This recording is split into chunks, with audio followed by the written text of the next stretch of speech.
So we need a good destiny. Now the front is sharper.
go to the back where we have speakers. I have 4 seats here. Why go to the back? Yeah, the seats here. Why go to the back? Okay.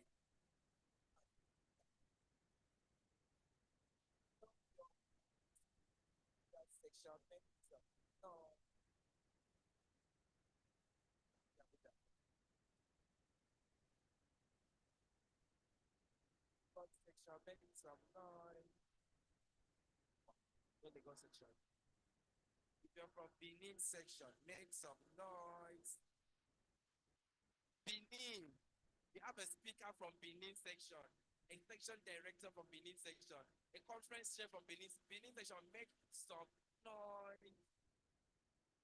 Copy that energy. Okay, where is Worry? Worry, where did they carry last? Worry section. Make some noise. What would do? Okay, okay. Port Harcourt, Takwa. Port Harcourt section. Make some noise. Yes, I know. They're not here. They're still eating. I know we have some students from Ghana. Ghana section. Akwaba, are you here? They're not here. Angola, are you here? Serious. And finally, Uganda.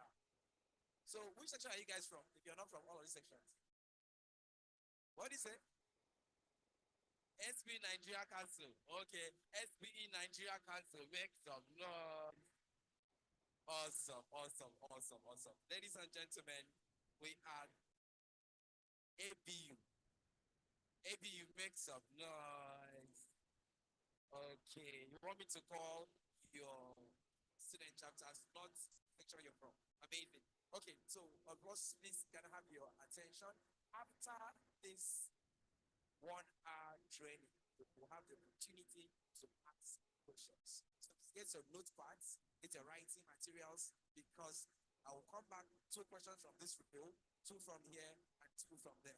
Let me quickly introduce the amazing personality that I will do justice for the next 1 hour. She is a certified project manager with over 20 years of experience in the banking and energy industries. She has expertise in project management, strategic management, operations performance management, stakeholder management, gas development, and asset management. Her current role as lead drilling and completions engineer, technical services PSCIME, sees her providing technical support to the drilling and completion activities of different petroleum assets. She holds a degree in petroleum management technology, BTech, engineering management, and alumni of the Blavantic School of Government, University of Oxford.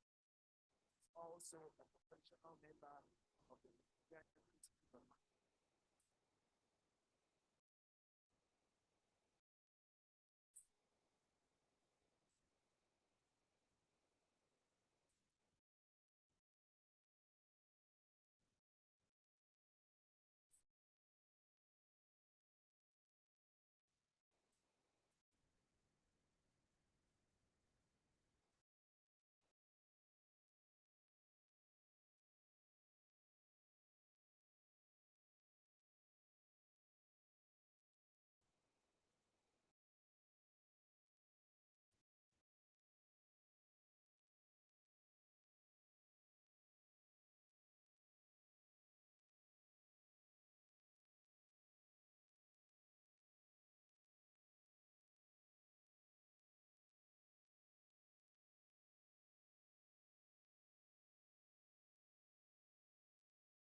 So how come this people came here?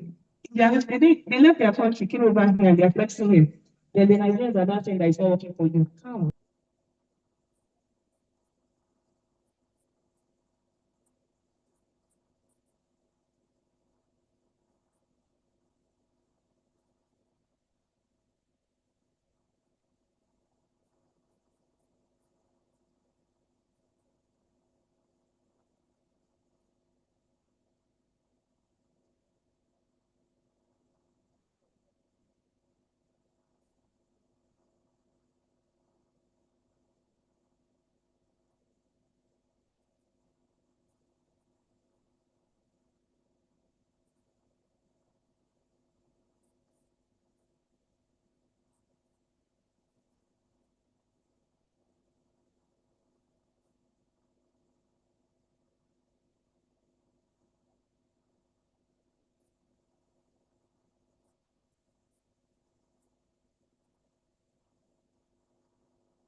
right now as a student, you have anything you can get from.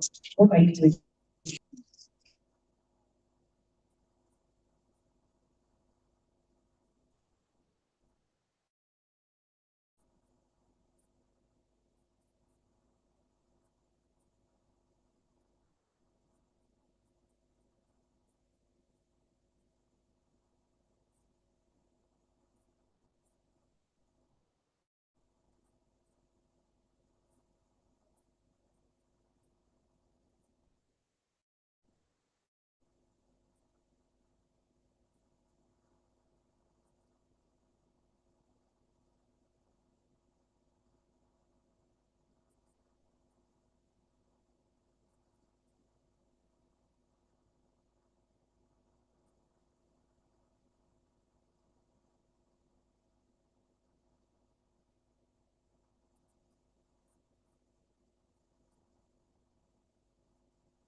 to be a successful outing. Does that make sense to you? Good. The happy new month, the happy birthday, they're all very well at it.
Life story. That if I don't mind, I shall be copy and paste it very well and send it out.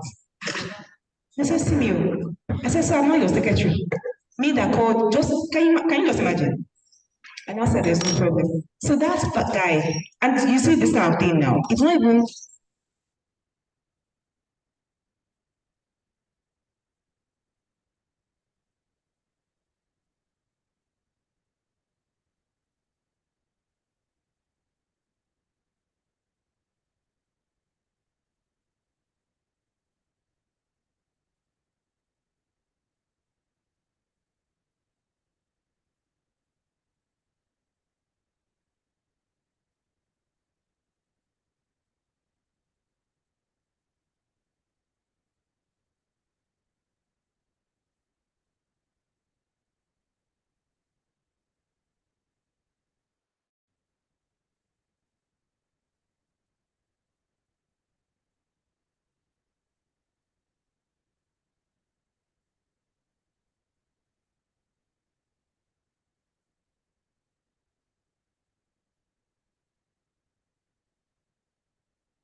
Settle down.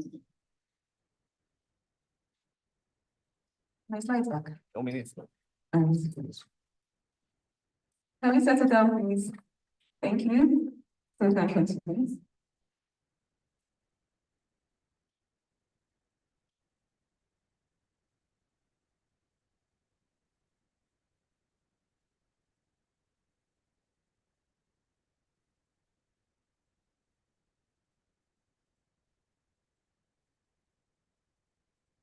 Thank you. All right, so now going to identify in the workplace, you also have to know how to identify your helpers, godfathers or mothers, Voltron or destiny helpers. There will always be someone in that space who is just put over there to basically fight for you. Identify them on time and maximize your relationship with them. Also, it's very important that you do what I call understanding organizational culture. Every organization, institution has an organizational culture. Get in there and understand how it works.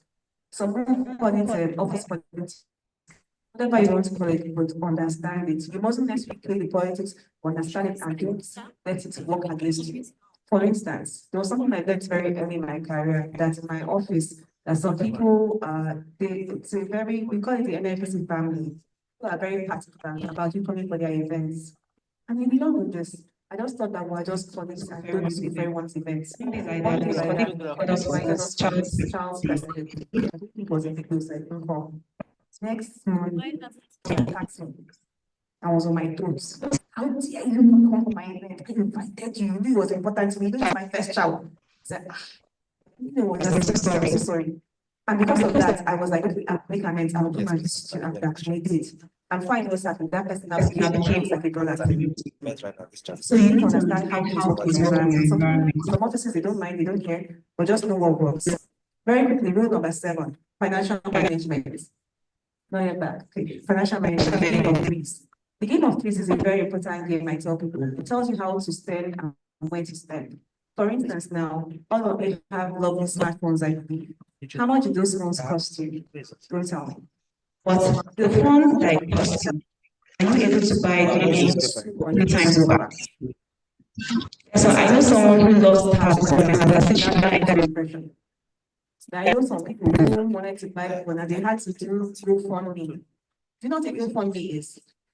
When you beg people to contribute money for you, so for you to do something, if you did GoFundMe for phones, then maybe the screen cracked, what will happen? You die. Yes, now you have to die. You have to pass out. I don't say that you have to pass out now because you're born to get what is beyond your capacity at that point in time.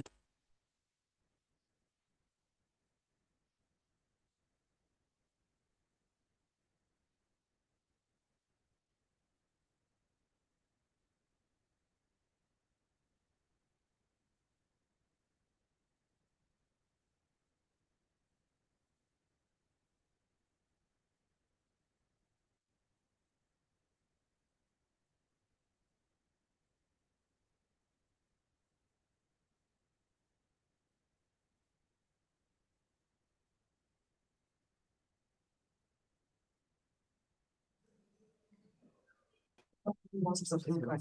Something may happen to that source of income. When I was in university, my parents' business went flop. Next thing I knew, my major source of income went down. But because I was already doing business by the side, I wasn't just stopped to find another source of income. Okay. Then of course, these days I don't need to shout about save, invest, and be careful of how you do your risk. Even as you're investing, we have what we call high risk and low risk. For those who are was raining now, but please be wary of Ponzi schemes. You know what a Ponzi scheme is? I'm glad people are saying yes. Please don't enter inside there or all this pyramid marketing, whatever they call it. Please, they'll tell you that bring 5 people order you collect their money.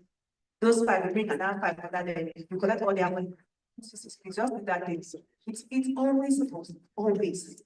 And the truth of the matter is that you don't know where you are on that pyramid, whether you're at the top, you're at the bottom, you're under, you don't know. So the best thing is that as you just see, just rolling,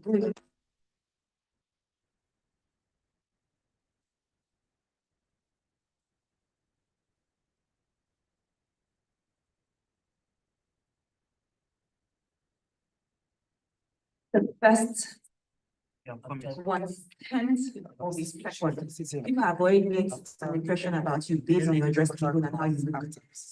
30 minutes that you present yourself very, very well, consistently. Very, very well. And that means from head to toe. Your head should be well, your brush, the comb, your face should be well together, your mouth should be smart, your shoes should be. I saw some students that this their shoes were dirty. I was like, this dirt on your shoes, not from last week. I said, actually, it's from last week shower. I just didn't clean it. Oh, that's too big for that. That's too big. At least your age and height. No one should tell you to clean your shoe. Your shoe. Arrange yourself, okay? So now I have some examples. Works. You can click. Yes. So dressing can make that kind of difference. You can click again. Let's click. Yeah. So for point A, let's click. Point B. Dressing can make that count. Same individuals, same picture, but just their dressing can tell you how to address this. Please always make sure you're dressing sharp. You're looking smart. There is someone came for interview in my friend's place. The person was looking so horrible. Starting jeans, slippers, shirts. He told you he was coming for computer-based tests and came like that. And then I said, but you are coming to our office, right? I said, yes. Is it because it's computer-based test? He said, no, this is how you dress it every day. So if you're coming for interview, how are you dressed? No, like this. Okay. Like this. Please. What sense? What sense? Next slide. Next slide, please. Okay, then. You're going too far. Back up. It's a bit small, but let me just read it out for you. So for men and women, make sure your hair is clean dressed. For grooming, if you're doing the clean shave look, then clean it well. If you're doing the bearded gang, then bearded gang well. Then as much as possible, because you're working in the corporate environment or industry, if you are using perfume, there's the one they call hash perfume. We don't need the hash one, just the mouth and clean ones what we need. And some people, they have the natural perfume they are carrying with them. It's help us. No, I'm not joking. Just help us. The other day, I entered an elevator and I couldn't breathe. There was this person who told me the elevator and it was interesting. It was just interesting. I was with my daughter, we were talking, and this person entered, and suddenly there was silence. We just hold, don't breathe, that's what I do. Hold. The person left, he doesn't, thank you. And the person now left, it was ground flushing, the person exited. And you know, we followed her, and the thing was following her. This one is a strong one. Please, please. Borrow. And it's not perfume that solves that worry. Sure, you know. Do you know? It's not by perfume. It's just if you now put perfume on top of that one. Guys, continue. Is it okay? You got the gist. Fantastic. Then for your dressing, please, for my ladies, this is for us. Don't be doing this one here. Just make it okay. Cover everything. She understand. Very important. Then for the gentlemen, before we're not even talking about gentlemen these days. These days, I'm seeing someone that I don't think it goes by this someone's boxers. This is happening in Chile. I think some people, you must have not seen their boxers, they've not started them. And see, we have a lot of big men here. I want to be fast. I can't move on very quickly. Let's talk about, enough said about that. Let me move on to prioritizing health and well-being, rule number 9. It's important for you these days to prioritize your health. It's no longer, when I get older, I'll take care of myself. Please, as you're young now, you start taking care of your health. Balance work and your personal life. What does that mean? Do not work 24 hours a day. Have a time for work, have a time for your personal life. Also, even as you are now at this age, know how to manage, understand yourself, and manage your stress. Academics has its own stress, work has its own stress. How are you managing it? I know a lot of you have been hearing this, but you have to maintain your mental health. Your mental health is critical for your overall health. If mentally you're not okay, honestly, it will impact negatively on your physical. And please, when I say mental health, doesn't mean that you're running around on the road with a banner around your waist. No. God forbid, yours will not get that bad. But we're talking about just everyday taking care of yourself, having time to create, having time to relax, understand what pressurizes you, and take a time out to relax yourself. Okay? Then, of course, nutrition and healthy diet. Please, these days, we're encouraging everyone to do less processed food and more fresh and home-grown food. The fact that you're now, the definition of a big boy is not that you're drinking 1 carton of chivita. The definition of a big boy is not that you're eating burgers and fries and, all the processed food in this world. No. The definition has changed. The definition of a big boy, big girl is that everything you're eating is freshly grown and fresh. That's not the definition. Try it. It's even more expensive. Just try it. So be careful about that. Then, of course, I've also mentioned this as well. Rule number 9 is still talking about having fun. Next slide. Having fun. Take out time to have fun. Take out time to exercise. Take out time to do things that give you joy, make you smile, make you laugh. It's important for you to laugh every day. Don't go a full day without having a good, what I call a good friendly laugh. The one that you laugh, you throw back your head and even lift up your hands and say, oh my goodness, that's a good one. But now every day they see you, just a squeeze face up and down. Oh. In short, your name has become anger risk per 5. No. Please enjoy life. Then number 10, get this there, thank you.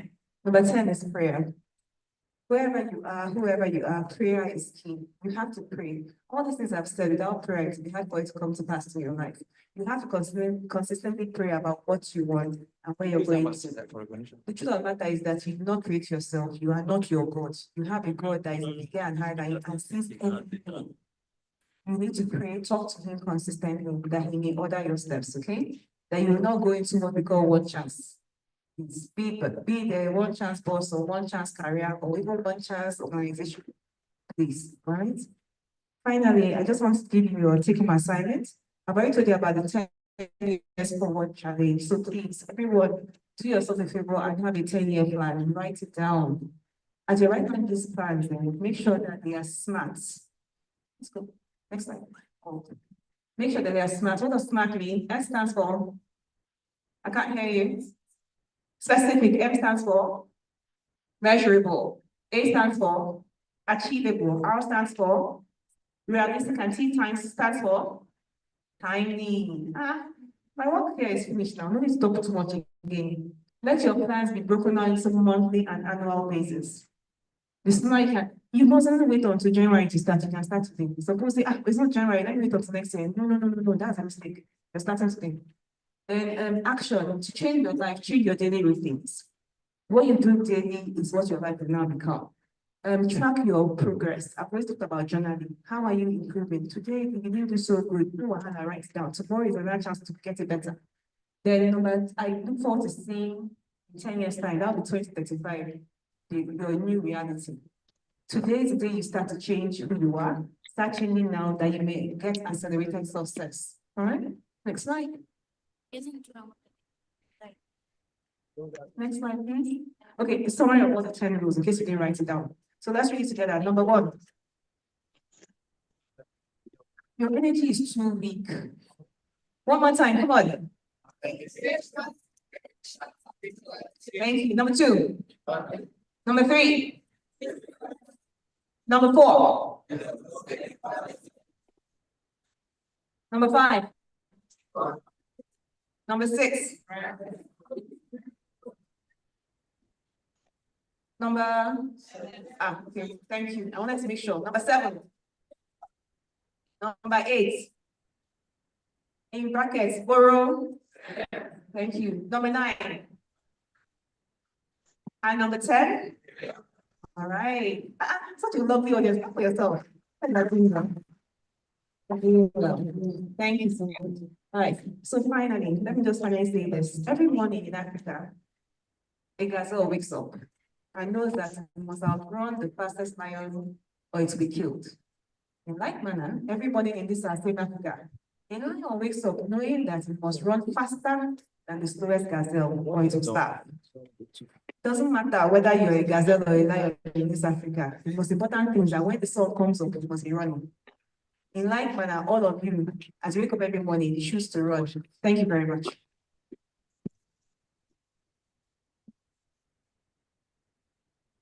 And we take that applause of the meeting to the conference chair and they have made the first speaker for today's event. Ladies and gentlemen, we are supposed to pick 6 questions. Of course, we are pressed for time for the opening ceremony. We'll just do 1 question from each row. But if you don't have any questions, we'll switch gears immediately to the opening ceremony. So 1 question from each row, please come down. Question should be very, very fast. 1 question from that row, please come down. This row is come, and that's all the questions. No one is raising a hand for a question. What's happening? Okay, please come. So the 4 of you, questions as fast as possible. You ask all of them together, and then she will respond after that. So please, your name, your school, and your question. Hello, everyone. Thank you very much for your wonderful presentation. My name is Oppong, the Vice President of Food Similar Section. So my question goes like this. How can one control failure? Why do I say so?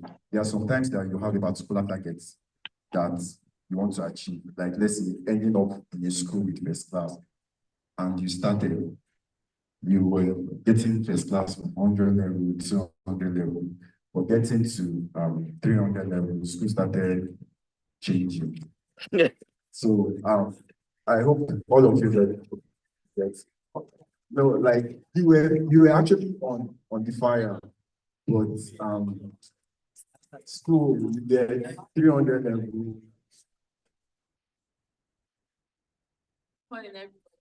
My name is Ugochi Akwiwu, and I'm the chapter director. So my question at the beginning of the question said answers, and I just wanted to ask, hope we are still on. So you came to ask for stuff for the ladies, not your question. Okay. Good morning, everyone. I'm going to be Sharma from Riverson University. I think when a gender balanced world, so if you look at both the ladies and the guys also, gender equality. That's my question. My question is I think there's a big gap between planning and being doing. Because I've had that situation most times. There's a big gap. It's not only plan. I think there's something that we need to know on how we can actually implement these things and live out our dreams.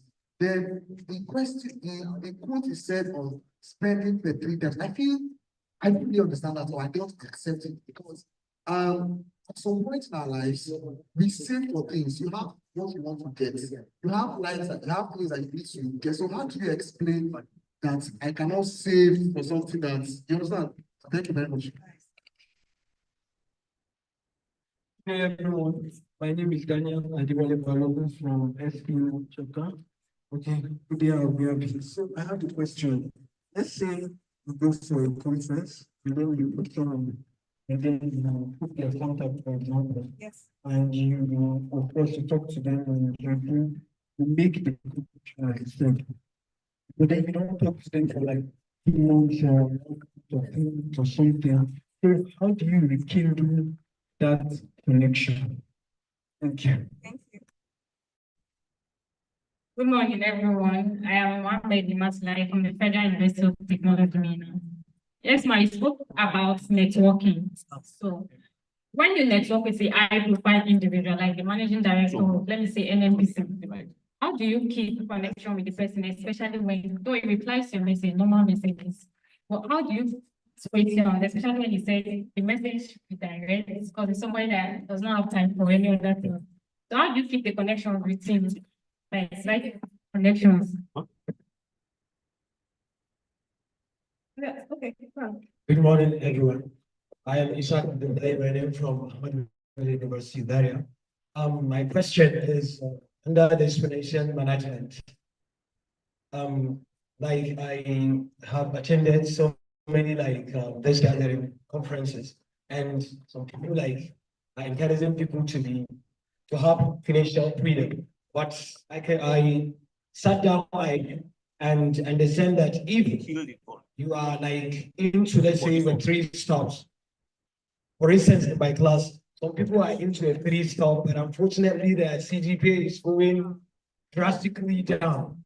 But those people who are not into that stop, like their GPA is boosting, always like going up. So what's the rationale behind this financial freedom? Oh, my lecturer. Thank you. Amazing, intelligent questions. Ladies and gentlemen, in humility. All right.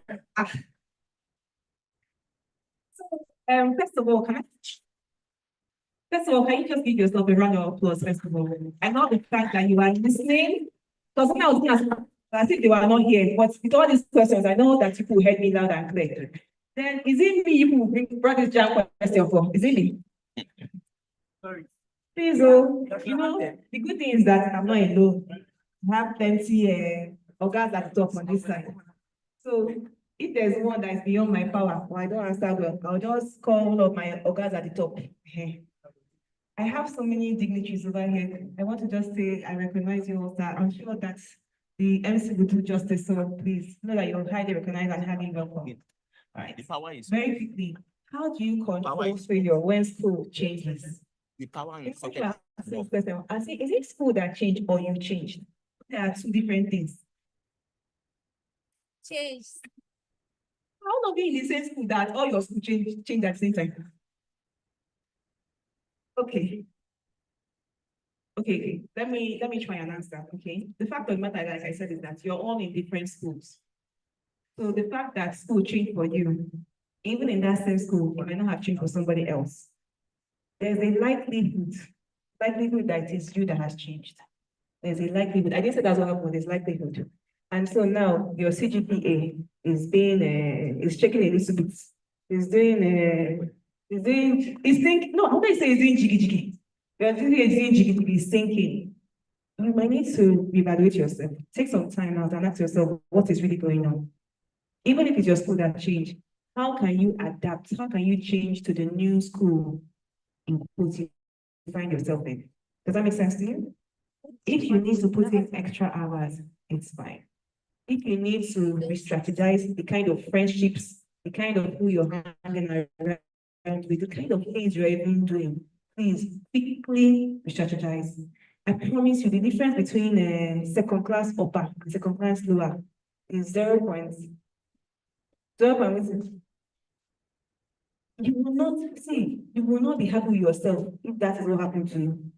That you just, because of small jiggy, you now allowed yourself to drop by 0.1. You will explain tired. When you're writing your CV, you'll be putting 3 points, 3 point what? 3 points. So you know it, all of you. See, as a parent, let me advise you now. We don't want to hear this gist or gist, you know. Rearrange your school and rearrange yourself accordingly, please. So what am I saying? Adjust. Do the necessary changes you need to do and get back on track fast. Please, it's important you do this fast because the truth of the matter is that time is on your side, not. Do you get that? Time is on your side, not. Don't be saying, I'll do it next semester, I'll do it next session. The time is not available like that for you to do it immediately. With immediate alacrity, do it fast. All right? Number 2, something for the ladies. Don't worry. I'm here till Sunday. If you can't do it because of time, really, you know, I have a lot of people in the room, so I can't bring that one now. But please don't worry later. Even if we will gather ourselves at one corner, we'll do the needful. Then planning and doing. Give us any extra letter that we can use planned your whatever, how do you now execute it? Really give the steps, break it down. Don't try and do so much in one day. Break it down into small steps. For instance, now you're trying to go from undergraduate to graduate. You can't do it in 1 month. You take it step by step. So break it down. You have a goal. You want to maybe get a certification in maybe project management. It's not that same thing you apply that you not say you get to the next stage. It's not practical. Have what we call SMART goals and break it down into small steps and take it from there. Then number 3, someone asks about the game of threes. The game of threes is just a guide for you, okay? Yes, you can see to get something, but our question is, having still to get that thing. If anything happens to that thing now, what do you do? This is very applicable to when you want to buy a car. Do not buy a car or even a phone or a big ticket item that is so bigger than you that if, for instance, the side mirror breaks because of one fine Okada that was going by the side, you will now come and start raining on the road. They will not be asking you what happened. You said the side mirror broke. Come on, it doesn't make sense. You have to buy things that you can afford. So I'm trying to tell you that the rule of threes tells you that you can either afford something or you can't afford it. And honestly, if you can afford it, it's fine. You are okay. There's nothing wrong with not being able to afford everything. For me, I think that people even place too much too much money on all these high items.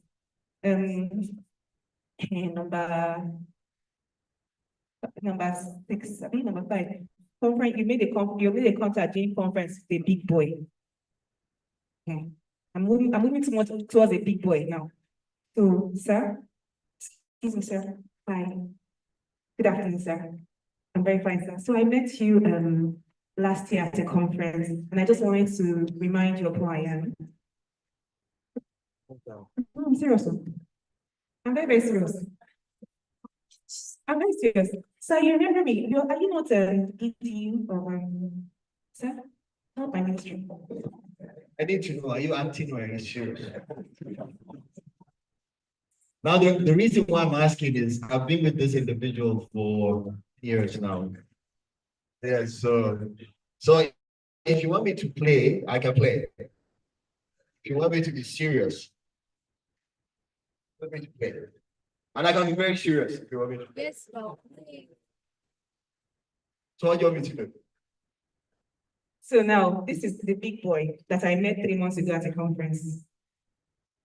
Hey, you're a big boy. You're a big boy. I met you 3 months ago, or maybe even last year, a year ago at a conference. Right now, I've met you. Okay. I know that you see so many people every day and you're very busy, and I want to kind of like just reconnect with you, sir. All right. This guy, sir, my name is. We met at conference last year. It was nice meeting you, sir. I don't know if you recall, we had a conversation about, I saw you speak on gas distribution, and I thought your talk was very amazing. And I just want going on with you in that space now. As compared to, good afternoon, sir. How is the family? How is work? How is your watch? How is your shoe? You're wasting time. Can you see the difference now? So now, so based on what I've said, I really appreciate if we can have a one-on-one, maybe 10, 15 minutes of your time. When is a convenient time for me to call so you can guide me in my future career? I'm thinking of specializing in gas, substance, and so. Hold on. You know, so I'll just spice up what you just said by using a real life event. So I was working for one of my bosses. The guy's retired now, he's not in the company anymore. And someone came all the way from Lagos to see him. The person came into his office. So we were reviewing documents, and the person came in around 7:30 a.m. So, you know, as normal, the guy filled up a visitor's form, and it was brought into the office, and the MD of the company said, okay, let the man come in. The man came in, sat down, and started exactly as Ugochi was saying. Good morning, sir. How are you, sir? How was your night? And this is a very busy individual. And unfortunately, my boss then was a very frank human being, and he was working on his system. And the man was saying, how was your night? How was everything? And he stopped. He said, my friend, what are you doing? Did you come all the way from Lagos to ask me how my night was? If you don't have anything to say, please get out. I'm a very busy person. But that's the reality. You know, I'm sure you've heard about the 1-minute elevator. Well, maybe. Have you heard about that? So how can you quickly sell yourself? How can you quickly sell your narrative? It might just take some seconds. You're meeting one person, and you have to think of how quickly and how effectively you can lay out concerns, your request, and get that message embedded in the mind of the person that you want to answer that request. Very important, and thank you for So please, practical example. I believe it speaks even more than anything I was saying. Have you got the message? Fantastic. Final one, with regards to doing a business while you're in school. Some people say that impacts negatively on their CGPA. Thank you, first of all, that you realize that. Some people, they won't realize until it's too late. If you find that the business thing is going to impact negatively, please just don't bother. If you can find the fine. There are some people that they are talented like that. That's the truth. They can do multiple things, and in short, even the more they do, the more their CGPA is going up. If you find you're going the opposite direction, please don't bother. If you know you have enough finances, it's fine. If you have a place, you can even maybe invest something and it's in the bank, like your money is working for you. You have fixed deposits. That one you don't do much. It will just be, depending on what rate you can get, 10% or something, it's okay. Do you understand? So please don't say, we heard over there I must do alternative source of income and now my CGPA is now dropping. No, that wasn't the advice. The advice was, first of all, prioritize your academics, make sure your CGPA is where it's supposed to be. If you can have an added fantastic. If it's going to impact negatively on your CGPA, your academics, then please don't bother. However, if you still want to for ways to now do that, let your money work for you and invest your money in good places, safe places, not job borrow sense, not one chance. Okay, my friend said he wants to open business, pay for funders. No, not that one. Not that one, no. Not that.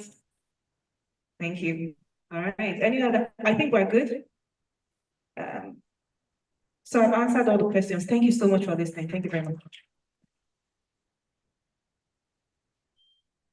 Amazing, amazing. Please, can you give her another round of applause? You took time to respond to all of the questions. Of course, we are so proud of you, our amazing, phenomenal.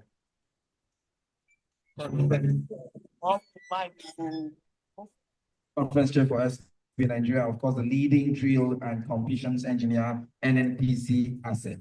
Once again, please celebrate Ugochi Akwiwu. Thank you. Thank you.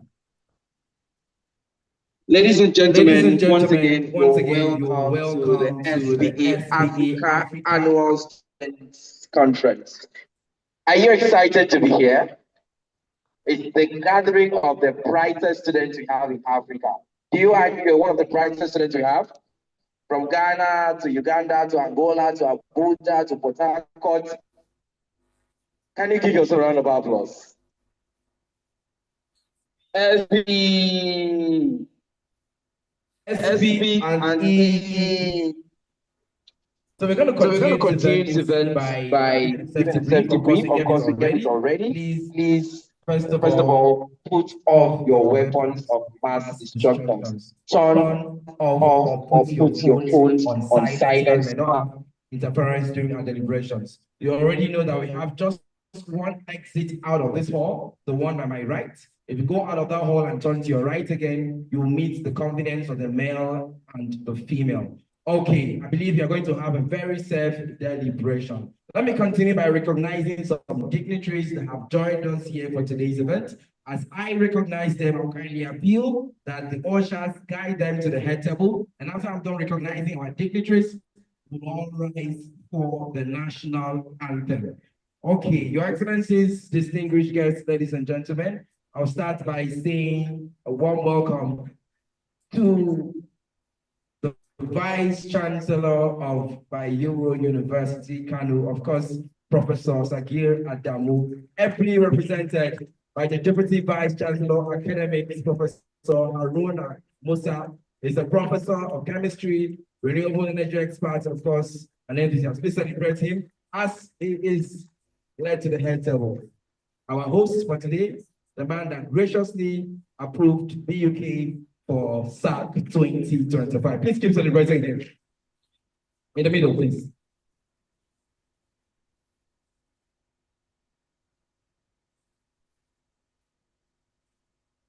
Here we are also pleased to have all the way from Ghana, your very own African Regional Director. Ladies and gentlemen, Dr. Riverson Oppong.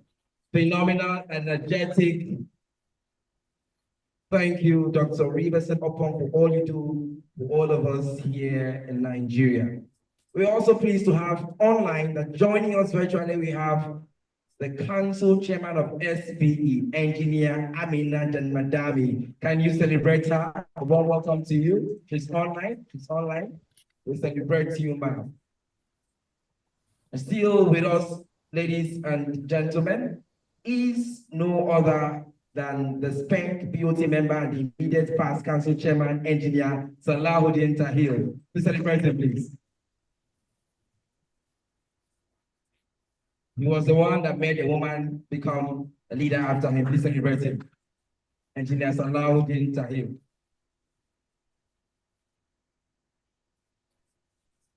We're also pleased to have joining us virtually the Vice Council Chairman of SPE Nigerian Council, Mr. Francis Nwauchi. Please celebrate him. He's joining us virtually. Of course, had an issue with his flight, but of course, he's going to make his presentation virtually. And still with us, we have the Dean Faculty of Engineering, BUK, Professor Abdusam Jibia. Please celebrate him. The Dean Faculty of Engineering. Or in absentia, he's coming. Okay, please, whenever he arrives, kindly make him know his seat. We also have the GMD of Ammasco International, Alhaji Ibrahim Mustafa Adu. Please celebrate him, and he also finds his way to the head table. Keep celebrating him. Keep celebrating him. One of the leaders in the energy industry that we have here in Kano.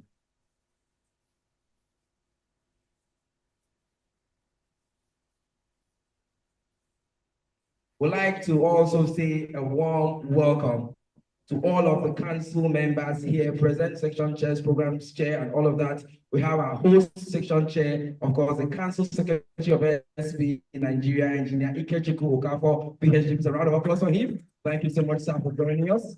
He's supposed to also be on the head table side.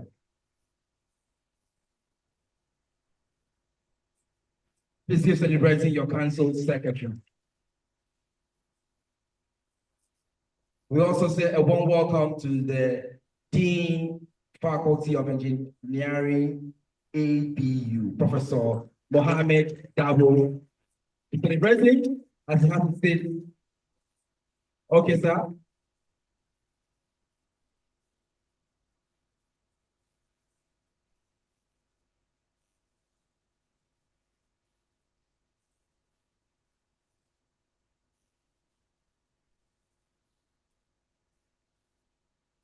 Still with us here, ladies and gentlemen, to also join on the head table is a man who has also is the sponsor of this event, the former zonal operations controller of DVR Abuja, and of course, the executive director of Sharpa Exploration and Production, Alhaji A.M. Abba. Please celebrate him as he joins the head table. Thank you so much, sir, for being part of us and for sponsoring this event. Please keep celebrating a sponsor.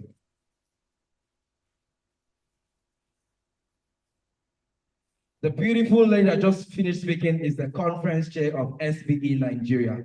Ladies and gentlemen, please help me welcome Mrs.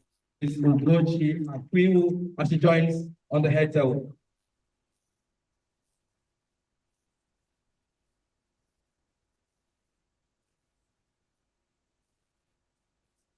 We also have a section chair from SPE Port Harcourt. Please help me celebrate Sir Pedro Abi as he joins, on the head table.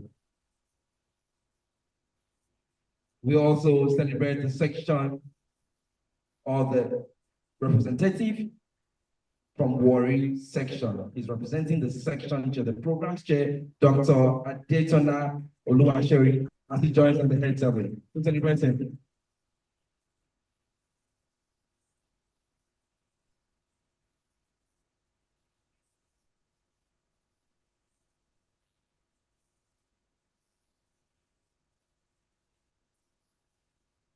Okay. We're also pleased to have the CEO of Kenyon International West Africa, Dr. Victor Ekayo. Are we celebrating? Okay.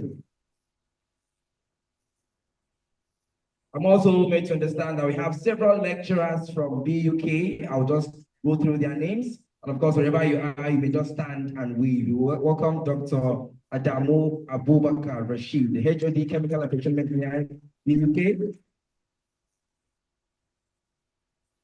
Welcome, Dr. Mustafa Nuhu Yahaya. We celebrate you, sir. We also acknowledge the presence of Engineer Umar Mohammed. Welcome, Engineer Suleiman Chiroma. We acknowledge the presence of Engineer Amiable.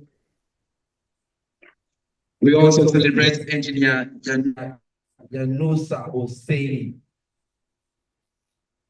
We acknowledge the presence of Engineer Jafar Tahil Ibrahim. We acknowledge the presence of Engineer Kamusi Bello. And of course, the last but not the least, we also recognize Dr. Abubakar Ibrahim. We're also pleased to have seen the Chief of Staff to the Council, Chairman of SPE Nigeria Council, a certified coach, trainer, and speaker, of course, Engineer Temitope Oshuti. One welcome to you, sir. Yeah. Celebrate you, sir.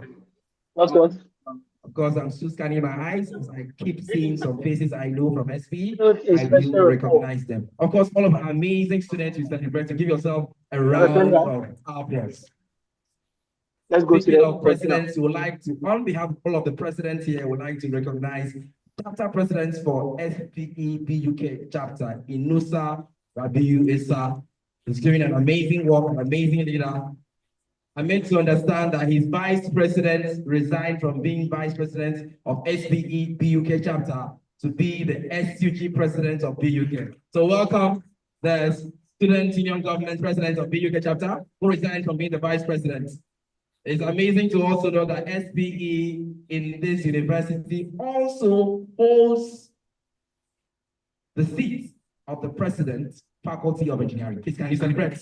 Also here with us, Usman Shaibu, who is the president of Faculty of Engineering. Your Excellencies, my name is Oppong. My pleasure it is to serve as your master of ceremonies for today. Can we please rise as we respect Nigeria as we sing the national anthem, the first stanza only. Thank you.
BUK anthem, please.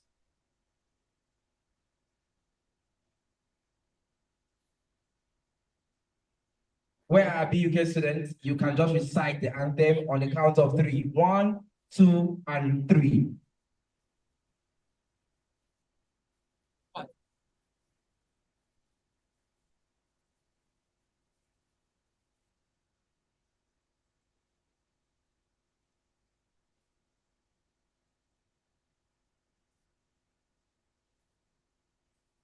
May God bless BUK. May you please be seated.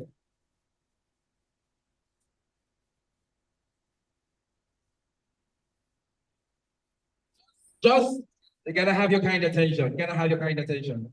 Your Excellencies, very distinguished guests, ladies and gentlemen. gaskiya mutanen nan za su wuce fiye da zai yi tunani ba saboda ai ga din ni ma a yadda muka yi da shi. Okay. The reason why most of you could not recite is because you don't have the official conference brochure. Now we have that brochure. If you go to page 3, you will see the BUK anthem. So please, before you leave, okay, they want to play it. Okay, kindly, thank you so much. Thank you so much. So we are going to play it again after this. But while we are waiting for the ID to sort that, we also like to acknowledge the presence of a former zonal operations controller of the DPR Abuja, Alhaji Aliyu Halidu. There's a round of applause for him. We'd like to have you on stage, sir. Have a seat here, sir. Thank you so much, sir, for all you do for SPE Nigeria Council. Your Excellencies, very distinguished guests, ladies and gentlemen, this event you're attending happened some years ago in Ghana in the year 2023. And of course, you are enjoying the very second time the Students Africa Congress is happening, which has been brought to Kano. Like I had given an advice letter for the students that are just coming. One advice or advice again is that always have a bottle of water. You understand how Kano is? Okay, we have it, right?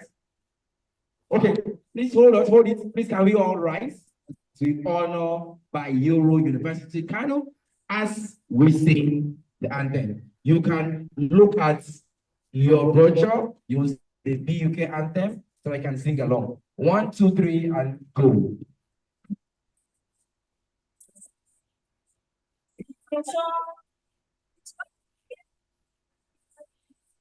City in the ancient city of God.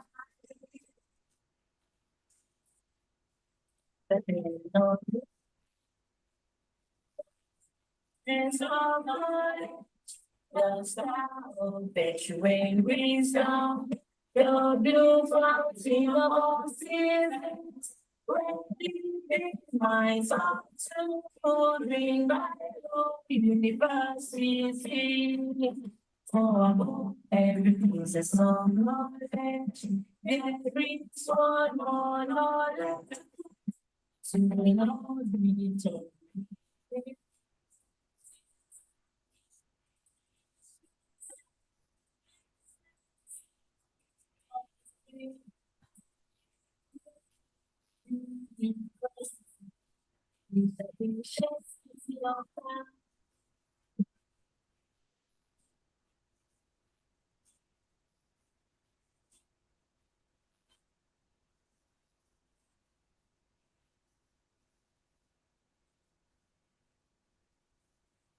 Would like to, can you give BUK Kano a round of applause? Can you celebrate BUK Kano once again? Or continue recognizing some dignitaries as the names keep coming. I'd like to say a warm welcome to the HOD Chemical and Petroleum Engineering BUK Kano Professor Nuruddin Yusuf in the building. Please celebrate him. Thank you so much. We acknowledge your presence, sir. We'd also like to welcome the HOD of Mediatronics of BUK, Dr. Ado Haruna. Thank you so much, sir, for being part of us today. You wave your hands.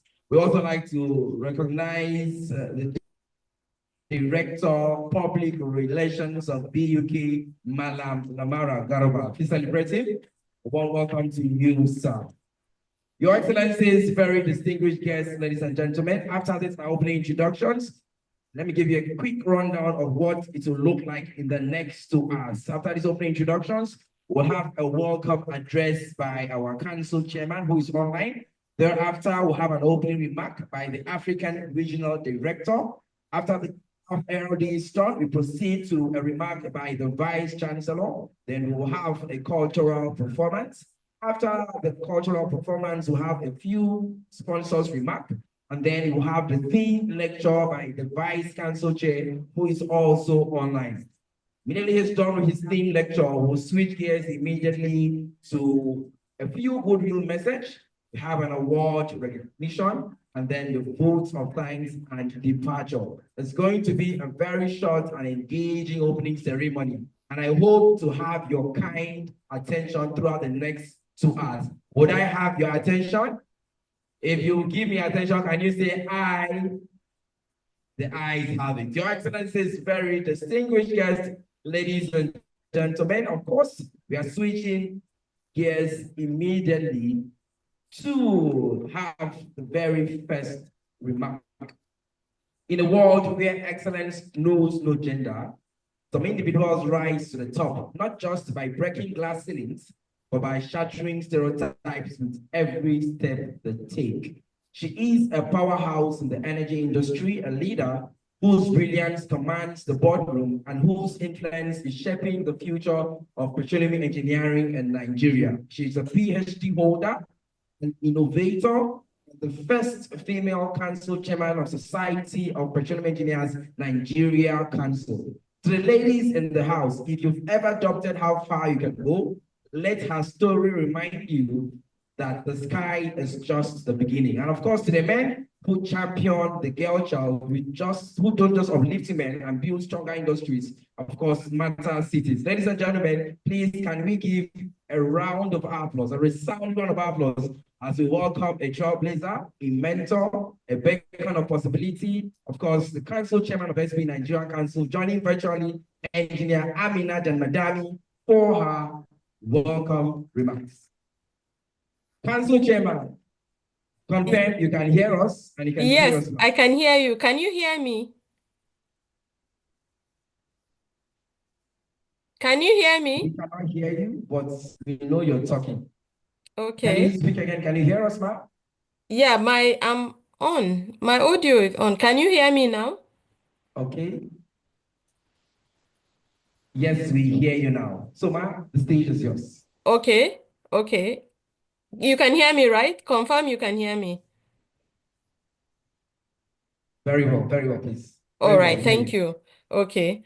Thank you very much. The Vice Chancellor of Bayero University, Kano, distinguished heads of departments, esteemed staff of the university, the Director, SPE Africa Region, MDs and captains of industries, esteemed guests, council members, academia, ladies and gentlemen. I sincerely regret that I'm unable to join you in person due to circumstances beyond my control. However, thanks to modern technology, I am able to still be part of this significant gathering, albeit virtually. It is my honor to extend a warm welcome to each one of you to the SPE Africa Annual Student Congress 2025. The themed Building the Energy Workforce of Tomorrow, Insights on Innovation, Technology, and Talent Development. It may interest you to know that this is the first time we are hosting this prestigious student conference in the far north, and my profound appreciation goes to the Vice Chancellor of Bayero University, Kano, for hosting us. Hosting this event in Kano, one of Africa's oldest and most historically significant cities, adds a special dimension to our Congress. Known as the Center of Commerce, Kano has for centuries been a hub of trade, culture, and scholarship. From its legendary ancient walls to the vibrant Kulmi Market and the iconic Emir's Palace, the city embodies a rich legacy of resilience, enterprise, and intellectual pursuit. It is fitting that as we discuss the future of the energy industry, we do so in a city that has long been a crossroads of innovation and progress. Welcome to the future of the energy workforce, a dynamic and ever-evolving landscape filled with innovation, technology, and talent development. As the demand for clean and sustainable energy continues to rise, so does the need for a skilled and diverse workforce. Innovation is at the heart of the energy industry, driving advancements in renewable energy sources, energy storage, and smart grid technologies. With the rise of electrical vehicles, the Internet of Things, the artificial intelligence, the energy sector is becoming increasingly interconnected and complex. As a result, there's a growing need for professionals with a diverse set of skills, including science, technology, engineering, and mathematics competencies, data analytics, and project management. To build the energy workforce of tomorrow, institutions and the industry must embrace a culture of continuous learning and invest in the development of their students and employees. This includes providing opportunities for upskilling, reskilling, to keep pace with the ever-changing energy landscape. It also means promoting diversity and inclusion in the workplace, as diverse teams have been proven to drive innovation and boost productivity. Moreover, the institution and the industry must harness the power of technology to attract and retain top talents. This includes virtual reality and augmented reality tools for learning, training, and development, creating remote work opportunities, and leveraging social media to showcase an employer brand that prioritizes innovation and sustainability. By embracing technology, institutions and industries can not only attract top talent, but also improve efficiency and productivity within their organization. In addition to investing in technology, the institutions and industry must also focus on talent development by partnering and collaborating with institutions to develop specialized programs that equip students with the skills needed to thrive in the energy industry. Industry academic collaborations can also provide opportunities for students to gain real-world experience through internships and co-op programs. By bridging the gap between academia and industry, the institution and the industry can ensure a steady pipeline of skilled candidates for the energy workforce of tomorrow. It is crucial for institutions and the industry to nurture a culture of innovation within their institution and organization. This can be achieved by encouraging students and employees to think outside the box and providing a platform for them to share their ideas. By fostering a culture that rewards innovation, the industry can create a workforce that is forward-thinking and adaptable to change, essential qualities in the fast-paced energy industry. The energy industry of tomorrow will require a combination of technical skills, a culture of innovation, and a commitment to ongoing learning and development. By investing in these areas, institutions and industry can attract, train, retrain top talent to stay ahead of the curve and drive innovation in the energy industry. So let us embrace the future and cultivate a robust, diverse, and innovative workforce that will drive the world towards a sustainable energy future. We have assembled accomplished professionals from the industry in Nigeria for this event. SAASC 2025 will feature the SPE Africa Regional Student Paper Contest, the SPE Africa Petrol Bowl Qualifier, the SPE Africa Energy Challenge, career-driven professional programs, the SPE Nigeria Council Student Paper Contest, technical and professional sessions from seasoned professionals, panel sessions, mentorship sessions, and award night ceremony, and a lot of outdoor activities to provide a holistic experience for all the students, fun activities at that. I'd like to extend my profound appreciation to the Vice Chancellor of Bayero University for being such a delightful host of the 2025 SAASC.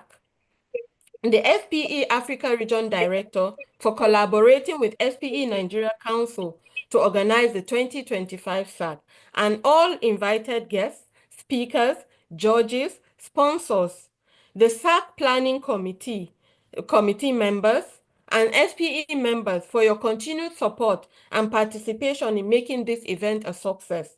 Your support has been instrumental in fulfilling our mission, and I encourage you to participate fully, ask questions, and share your knowledge with colleagues. In conclusion, Permit me to specially invite you to our upcoming flagship event, namely the Oloibiri Lecture Series and Energy Forum, OLEF 2025, which will be held on the 10th of April at the PTDF Auditorium, PTDF Towers, Abuja. The second edition of the Africa Gas Innovation Summit, AGIS 2025, on June 18 to 19, 2025 in Abuja, and the Nigeria Annual International Conference and Exhibition, NAIS 2025, on the 4th to 6th of August 2025 at Echo Hotels and Suites, VI Lagos. In closing, I wish you all a memorable and impactful SPAC 2025 event. Thank you once again for joining us today. Thank you very, very much. Apman, over to you.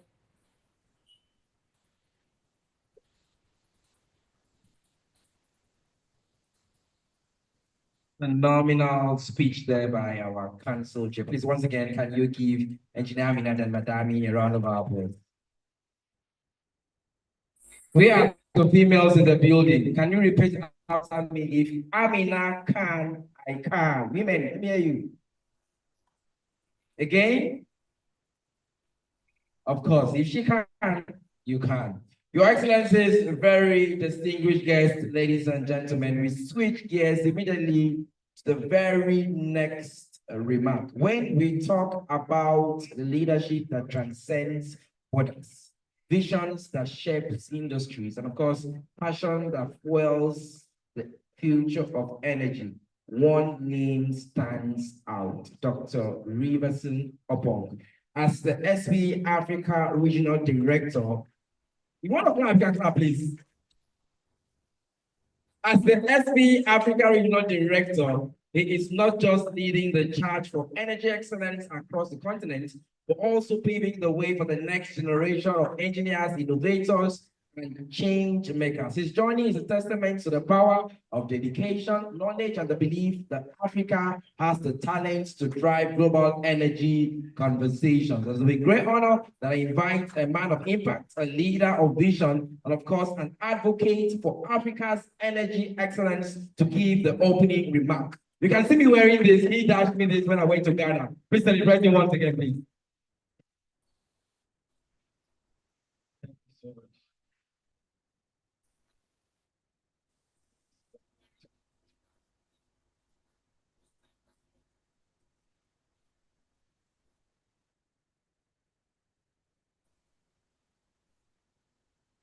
Students seated quietly listening. Has the student from Tanzania arrived so far? Tanzania, are they here? Okay, I'm told they went away.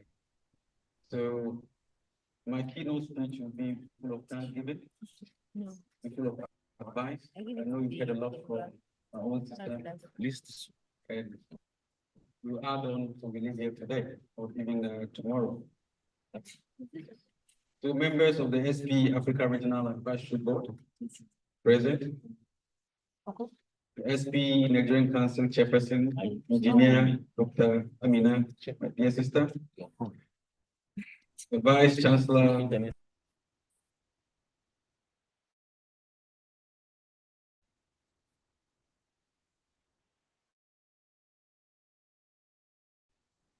the Deputy Vice Chancellor for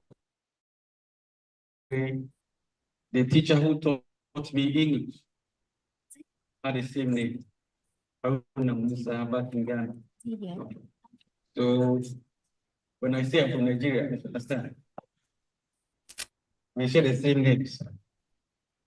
Let me also acknowledge the presence of the immediate past Nigerian Council Chair, Engineer Tahir Salahuddin, the Vice Council Chair, Francis, who I'm told is online, the Chief of Staff to the Council Chair, Engineer Temitope Ntoi, Secretary to the Council, Program Chair of the Joint Council for the year 2025. Let me also acknowledge the Professor, the Dean of Engineers BUK, that's Professor Mohammed Dabo. I'm taking my time so I don't waste anybody. I also want to acknowledge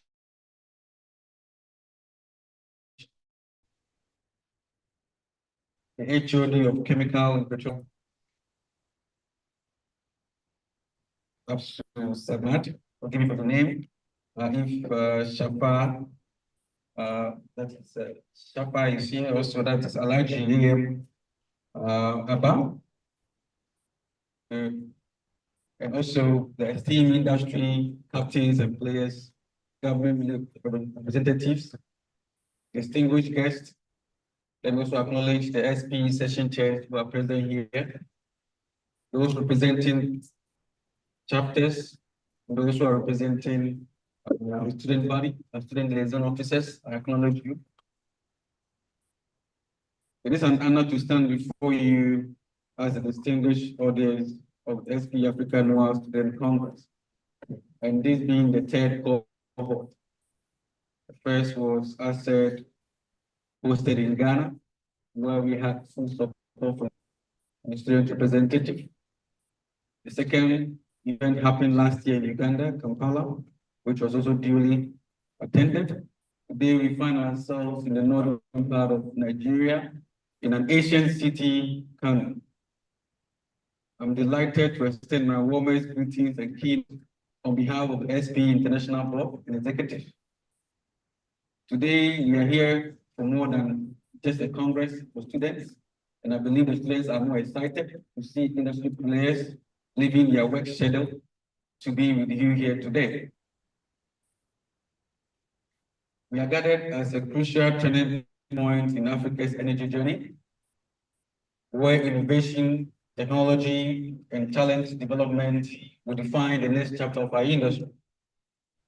The energy sector is changing and unprecedented pace, driven by digital transformation, sustainability concerns, and the need for smarter, more efficient operations. So the question before us is, are we prepared to build a workforce that will navigate this future? And when we realize and understand all the topics to discuss for the next 3 or 4 days, if we are indeed prepared to take on the mantle as a continent into the industry we're proud of. So the theme of this year's conference, building the energy workforce tomorrow, insight and innovation, technology and talent development could not be more timely than today. As we explore this theme, Albert Einstein, who once said, we cannot solve problems with the same thinking we used when we created them. And I always tell my regulators back in Ghana that you don't expect change when you keep on doing the same thing. Regulations and policies must be reviewed at least every 4 years. And that is why I'm happy that the academia is here today, and to understand that the engineering faculty also needs to be involved in the changes in the syllabus that is needed to meet the demand of the energy sector. If we must build the energy workforce of tomorrow, we must think differently, act boldly, and equip the next generation with the right skill, knowledge, and mindset. And that is why I'm truly very appreciative to Mrs. Ugochi for that wonderful session that she took you through. Because it says one, I think there was one key phrase that she brought me today. What is it? What? Okay, I'll leave it there. So innovation is the heartbeat of progress in oil and gas industry. From AI-driven exploration techniques to advanced drilling technologies and energy-efficient production systems. Breakthroughs in science and engineering are redefining how we extract and utilize resources. Technology alone does not drive innovation. But here is the challenge. Technology alone does not drive innovation. Innovation is made by people. It's going to be used by people. Because people are going to use them. So innovation happens when innovation was made by people today, challenges that, and it's going to be used by people. Professionals like yourself refuse. So innovation happens when both and when industry leaders like we have today challenges the status quo.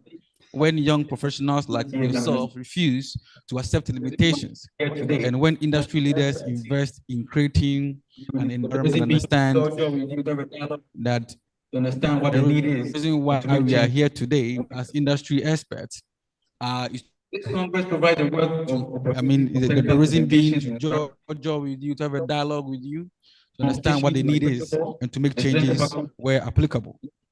This Congress provides a wealth of to competitions like Petrobol, the student paper contest, that is local, which is the Nigerian Council, and also the African. The winner of the SPC was second in the whole world global level from Nigeria.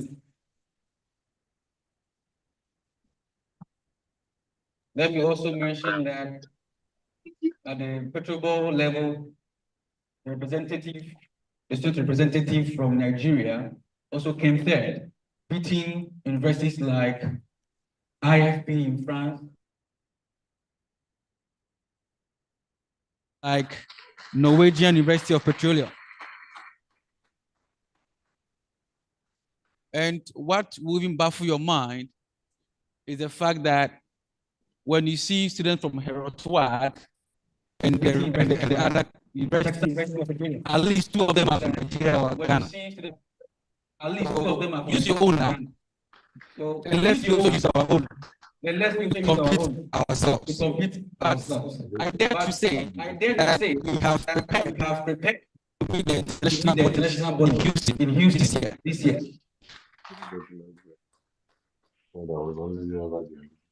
And today marks a very important day that history will be set that an African university will come first in Petrobol in Houston.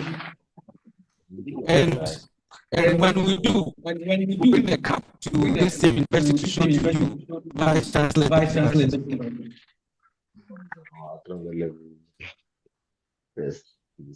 So these are not just activities for students, they are stepping stones for mastery.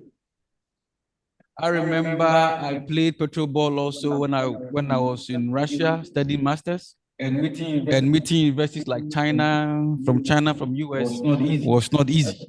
But we found our way to winning some of the challenges. They will challenge you as students, refine you, and also the problem-solving abilities that you carry. Enhance your ability to strive in this competitive industry. To every student in this room, or hall, let me call it, I urge you to embrace this opportunity, learn, connect, most importantly, challenge yourself to think beyond boundaries. At SPE, our mission is clear: to connect a global community of engineers, scientists, energy professionals to exchange knowledge, innovate, and advance our collective competence in delivering energy resources sustainably. So for over 6 decades, SPE has been beating hearts of the upstream oil and gas industry. And today, with over 132,000 members in 156 countries, remains steadfast as our commitment to meeting the world's energy needs responsibly. But here in Africa, our mission takes on a unique urgency and a profound opportunity to meet the demand of energy scarcity. Africa is not just a continent rich in resources, it is a continent rich in talent. Like I mentioned, from the oil fields of Nigeria to the gas discovery of Mozambique, from West Africa's largest floating solar PV plant in Ghana to the Rift Valley projects in Kenya, from the sands of Algeria to the deep waters of Angola, our region and our continent is a powerhouse of energy potential. I'm happy to meet a lot of Nigerians, a lot of West Africans, even the Eastern Corridor. One time I had a chance to fly with a petroleum expert from Mozambique to Ghana, but he's a Nigerian. This is somebody, a well cannot be drilled in Mozambique without his presence. And he's from West Africa. And we carry these resources, all this potential across the world. When you go to Uganda, so when you go to Norway, and you look at the African community playing significant role in companies like Schlumberger, you'll be surprised. If you're going to Houston for OTC and you see the Nigerian community, you'll be shocked. If all these people come back, what will happen to our industry? But the question is, what and who will bring them back? as we all even seem to want to go out. It's good to go, get experience, and come back. So dear YPs, dear students, as you prepare for careers in the energy sector, one thing is clear: technology will be your greatest ally. Digitalization, automation, and AI are no longer futuristic concepts. And let me mention that these are nothing new to the oil and gas industry. Before CCUS became an action point to capture carbon, reservoir engineers 20 years ago, 30 years ago, was deploying CCUS in capture of carbon for production, enhanced production, philosophy. So today, we are building on a technology that existed already. AI in drilling has coexisted already. For those who are used to machine learning today, it was done with mathematics, using Excel. Today it's programmed and it looks so difficult. It's the same mathematics that we do now. So success is in the field. In this field, it's not just about what you know, but who you collaborate with. This Congress is your gateway to mentorship, to peers who will challenge and inspire you, to the professionals who have walked the path you are embarking on. I encourage you to ask questions, seek guidance, and build relationships here. The SPE Nigerian Council, session officers, industry leaders in this room are not just spectators. The industry leverage and also the academia here are also not here as spectators. We are all here to learn, to know what is new and apply them. Together, we can create a pipeline of skilled professionals ready to tackle the toughest challenges in energy exploration, production, and beyond. Now, call to action. I think I'm very happy with Engineer Amina's response to it. There is the OLEF, there is AGIS in June, there is NAIS in August. Let me also mention that in terms of speaking about collaboration and innovation, I also cannot miss by adding the highlight of one of the most equally significant gathering of energy professionals on the continent, i.e. the African Technology Conference in 2025, which is just about 2 months or a month ahead of us. Starting from 27th of May to 29th of May in Dar es Salaam, Tanzania. ATC will welcome international delegates for over 50 delegates from US, UAE, Europe, and 17 African nations, including our very own 2025 SPE International President, who was born in Africa, Abidjan. So as Olivier himself said to me, Africa has been one of my most dynamic regions in SPE in the past 5 years. ATC is definitely one of the events not to miss if one wants to take part of sustainable and prosperous energy future for Africa. Alongside, we also welcome the SPE International CEO, Simon, whose vision continues to guide us. I urge you, students, professionals, and industry leaders like ourselves to mark this on our calendar. And equally also going to have the Africa Regional Awards and Dinner Night at the same event. My message to every student in this room is simple. The future belongs to those who are prepared. The energy sector is not looking for passive participants. It is looking for bold thinkers, problem solvers, and trailblazers. Whether you aspire to be a reservoir engineer, a data scientist, or an energy analyst, an entrepreneur in renewables, or an executive leading in a multinational company, your journey starts now. And as I close, let me leave you with this thought from Nelson Mandela. He once said, education is the most powerful weapon which you can use to change the world. This Congress is your education, not just in the classroom sense, but in a real transformative sense.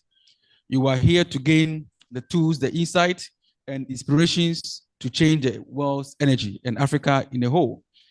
You are the workforce for tomorrow, and tomorrow starts now. So go out, compete fearlessly, network boldly, and also dream fearlessly. The Society of Petroleum Engineers stands with you, Africa region stands with you, and I also stand with you. Thank you, and let me make SAASC 2025 a resounding success. You can keep celebrating him.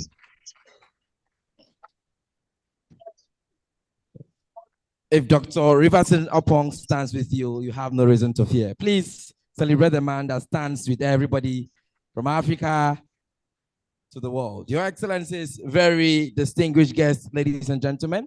Of course, we are switching gears to the official opening. But before we do that, permit me to recognize the Student Affairs Chairman across PENC who are here present. Would like to recognize from Port Harcourt, Engineer Nwonodi Nwosu, celebrate him. From Benin section, when I call your section, probably you should clap louder. From Benin section, 116 Engineer Shegun Wilkie, celebrate him. From Warri section, Engineer Chima Henry. Yeah, I'm feeling worried. And from Abuja, representing the SAASC, Khalil Jakada, celebrating. We also like to celebrate the student programs chairman for SPE, Nigerian Council Engineer, Dr. Rume Ogolo, of course, and all committee members. We are pleased to have a former HOD of Chemical and Petroleum Engineering from BUK and Associate Professor Omar Umrah. Celebrate you, sir. Okay.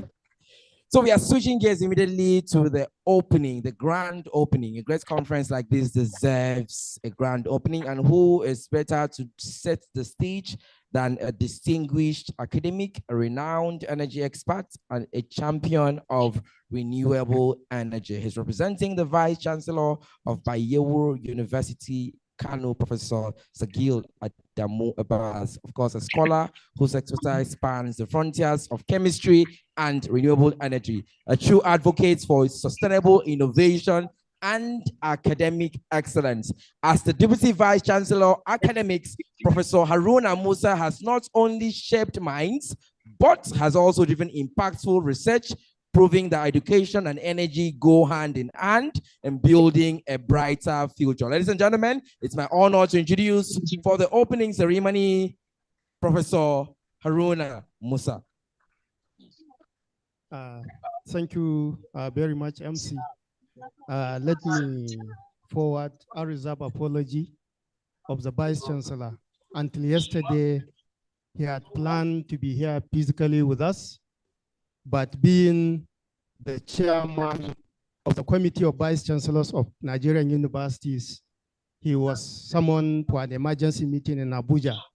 So he asked me to convey his best wishes to all of you. Let me start by recognizing the president of SPE Africa Council, that of the Nigerian Council, the immediate past chair of SPE Nigeria Council, other officials of SPE here present, esteemed faculty members. Let me recognize the Dean of Engineering, Ebu Zaria, the HOD Chemical and Petroleum Engineering, as well as the immediate past HOD, the SPE representatives that are here with us, industry experts. Permit me to also recognize the chair, Ammasco Group of Companies, and most importantly, our brilliant students that are here, distinguished guests, ladies and gentlemen. Let me read this speech on behalf of the Vice Chancellor of Bayero University, Kano, Professor Sagir Adamu Abbas, a fellow of the Mathematical Association of Nigeria. It is my absolute pleasure to welcome you all to the beautiful historic city of Kano, a place where culture blends with modernity. You are also welcome to Bayero University, Kano, a center of academic excellence dedicated to addressing Africa's developmental challenges through cutting-edge research, knowledge transfer, and the training of high-quality graduates. At BUK, we take pride in fostering an environment where students can explore new frontiers in engineering, environmental sustainability, and emerging energy solutions. I am happy to inform this gathering that in BUK, we have over 37,000 undergraduate students, 6,000 master's students, and 1,900 PhD candidates. Therefore, Bayero University, Kano, continue to be a leader in higher education. Worthy of note is that in 2023, the higher education ranked Bayero University, Kano as the 4th best university in Nigeria. And our engineering programs are ranked among the best in Nigeria according to Edu Rank. This ranking underscore our unwavering commitment to academic excellence, innovation, and research-driven learning. Our Department of Chemical and Petroleum Engineering, though relatively young, as it was only established in the year 2015, has already achieved remarkable milestones. The department has successfully graduated 3 sets in chemical and petroleum engineering programs, with 2 of its students winning the SPE National Council scholarships, and another proudly representing Nigeria at the last SPE Africa Annual Congress in Uganda. Additionally, our graduates have secured numerous fully funded master's and PhD scholarships abroad, reflecting our dedication to enhancing the learning environment and promoting high caliber graduates.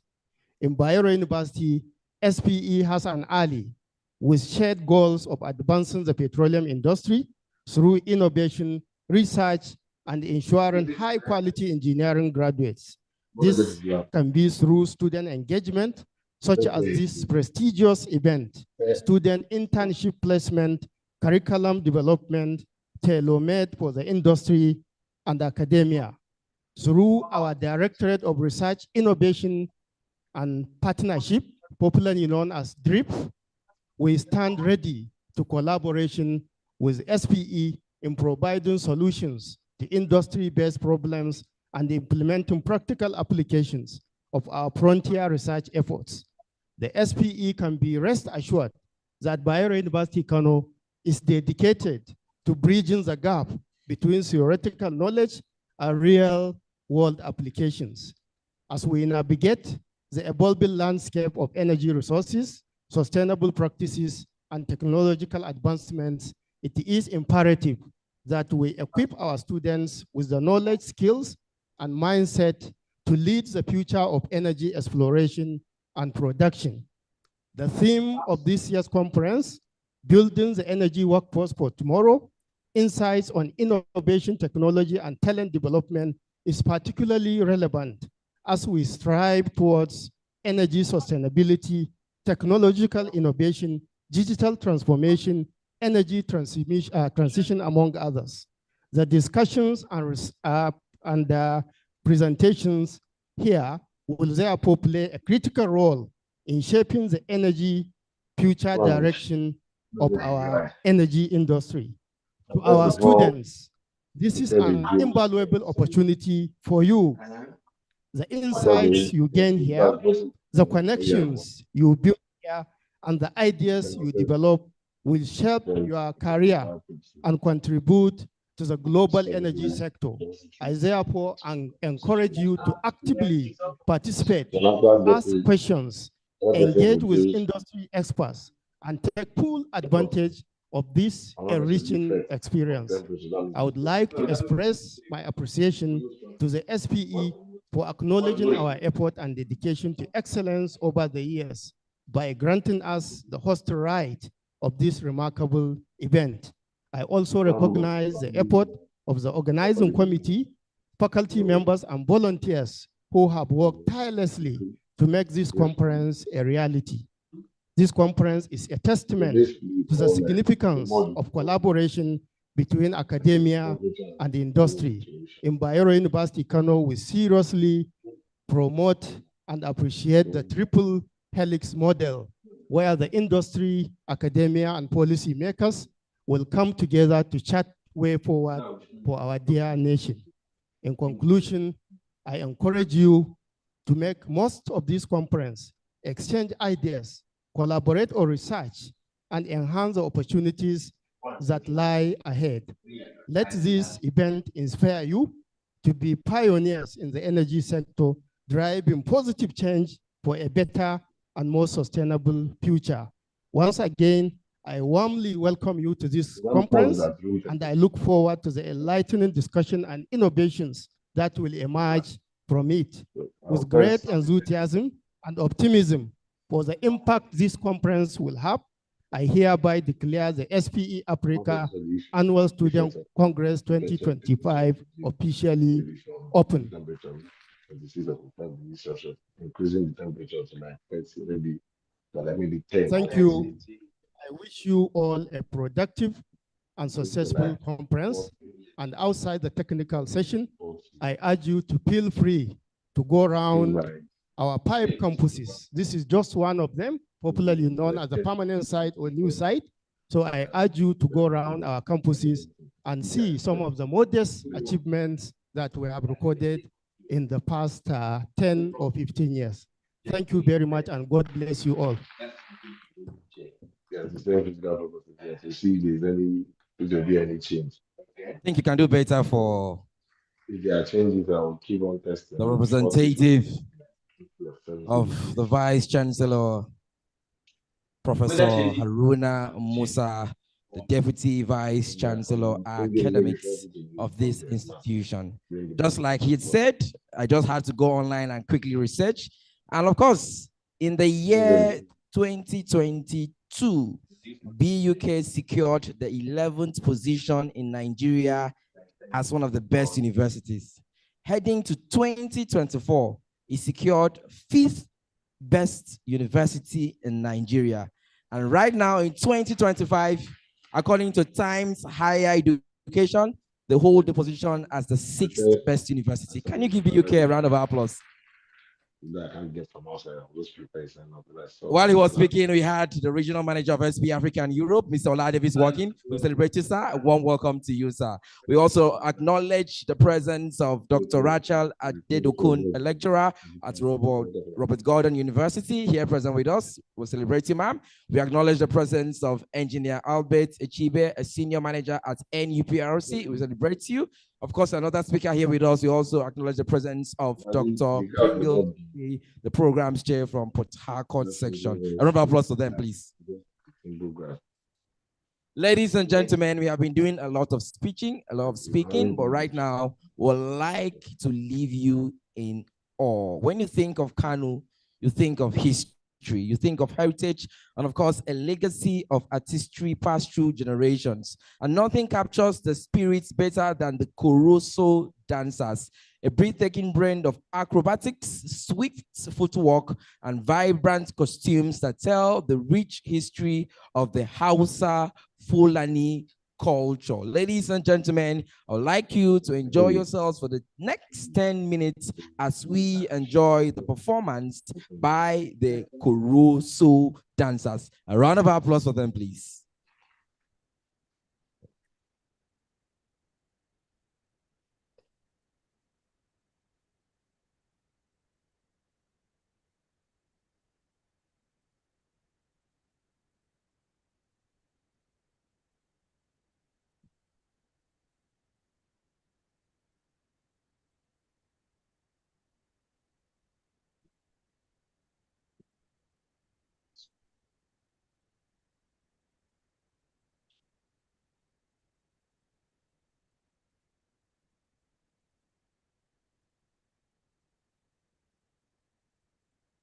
Yeah,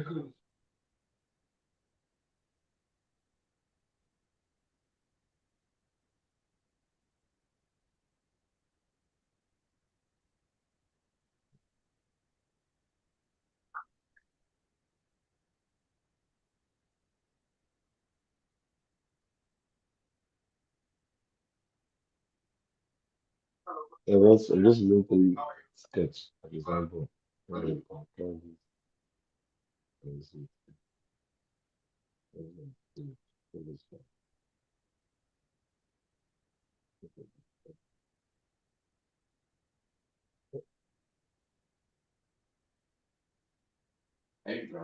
Yes.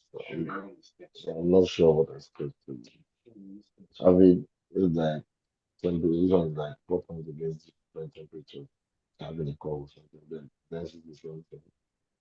And P going up and coming down. At the end there.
Doesn't increase the mass.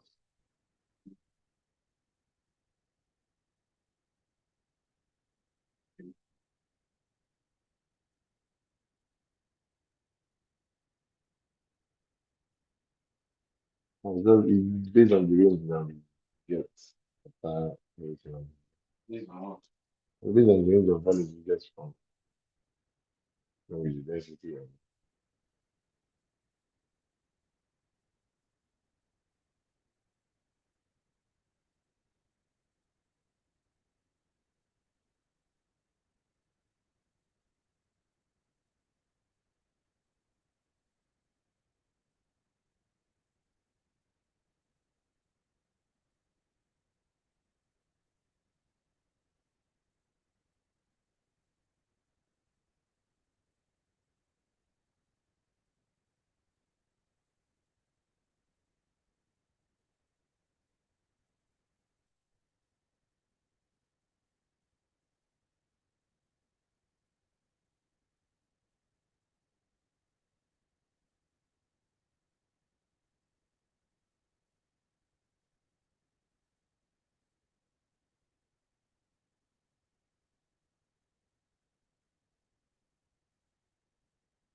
think we should be this way.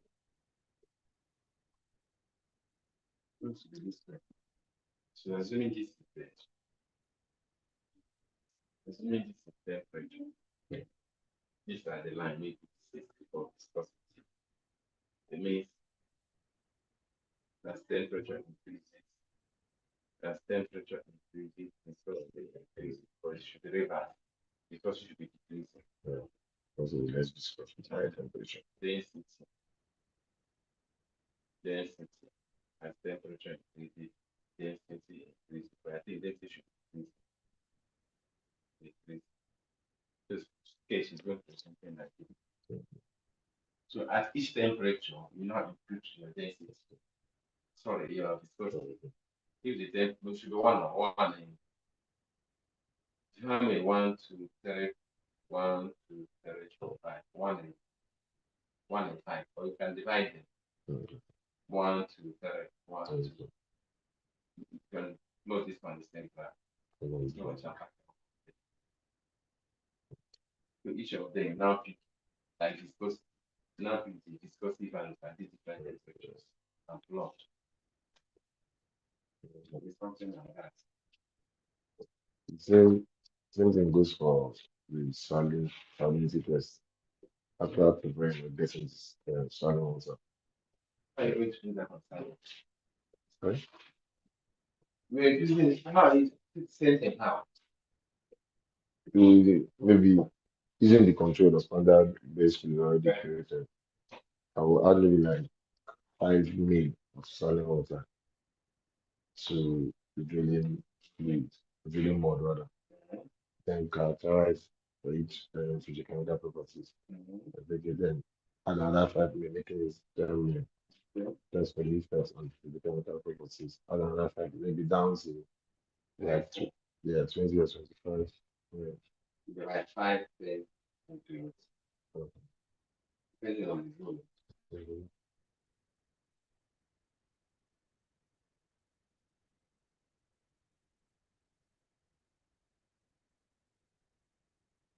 So as you should also remember that as you go down to the surface, as the rain goes on, temperature increases.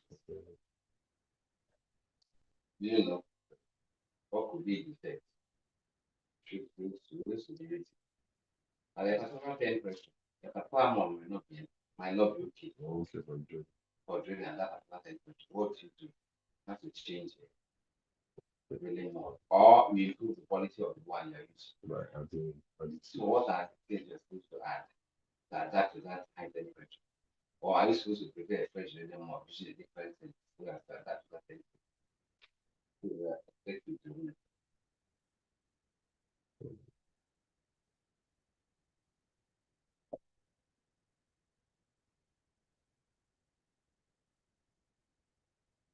You're not going to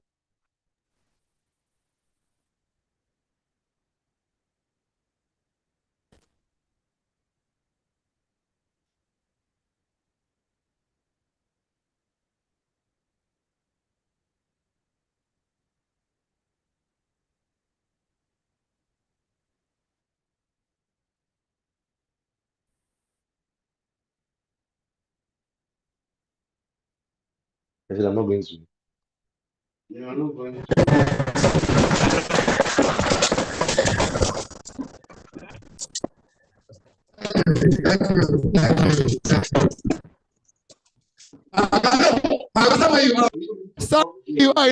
Show.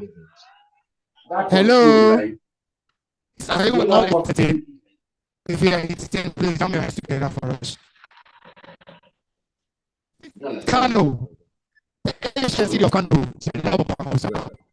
to the Kano and depending on the so, you know what happened? I signed the high table and I saw this. My elder brother is a stranger. I believe you're from Lagos, isn't it? From Lagos. Lagos isn't in Nigeria. Oh, Lagos is different country. Okay, so members of the high table, we pour this water inside this newspaper, and last we insert it inside his tummy,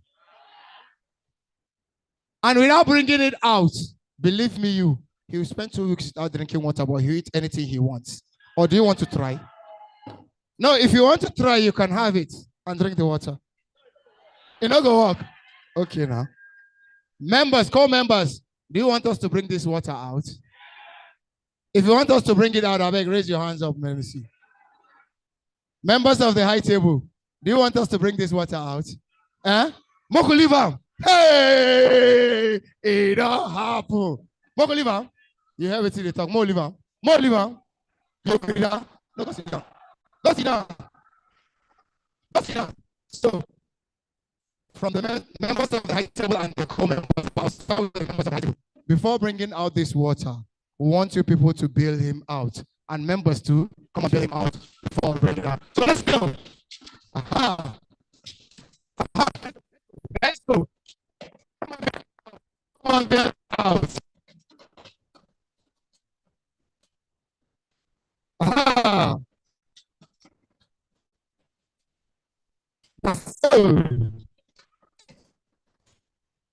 Because I believe this is Ammasco. One kegori, one abaya. You don't see them.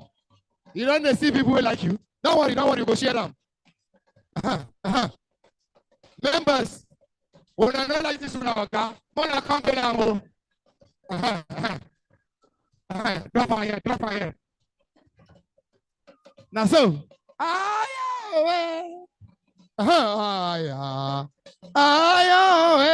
say wala tagiloma. Come on.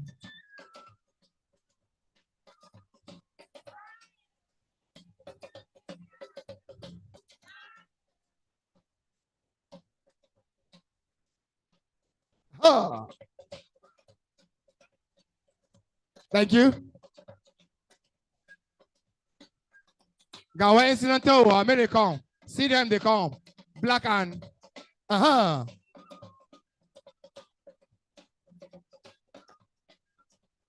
and drop it here. Come and drop it in front of him. Yo, come on. Now so, you get people who like you. You get people who like you. Anyaro ya kirani darana na che banzuwa sedare. Anyaro ya kirani darana na che banzuwa sedare. Aye banzuwe sedare. Aye banzuwe sedare. So thank you. I bet everybody on your phone, we could see how we go come out this water. This will not be magical, now circles. Let's go, so we can get out.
Phenomenal, excellent. Ladies and gentlemen, if your hands are not busy, keep celebrating the Koroso dancers. This is more than just a dance. Beautiful. Were you entertained? If you were entertained, can I hear you scream, Koroso? Koroso. Amazing, amazing. Your Excellencies, ladies and gentlemen, that was quite entertaining. Like I had said, Koroso is more than just a dance. It is a display of strength, agility, and of course, magic. Amazing, amazing, amazing. We're going to switch gears immediately. I know you're excited. Please, can I have your kind attention? Can you just have focus back? Let's continue the event. Okay, we are going to switch gears immediately right now to... Thank you, DJ. Thank you, DJ. Thank you, DJ. Thank you, DJ. Okay, we're switching gears immediately to the sponsors remark. The sponsors remark. We have a few CEOs here who had signed checks to make this event a success. And so we'll be calling them for their sponsors remark. And of course, please, my CEOs and sponsors, you kindly appeal that you take just 2 minutes to give your remark. Of course, the very first sponsor that would give a remark is the GMD of Ammasco International, Alhaji Ibrahim Mustafa Ado. Please celebrate him as he comes forward. Ammasco is a powerhouse in the lubricant industry. Ammasco sets the standard for quality and reliability in the lubricant industry. Please celebrate him.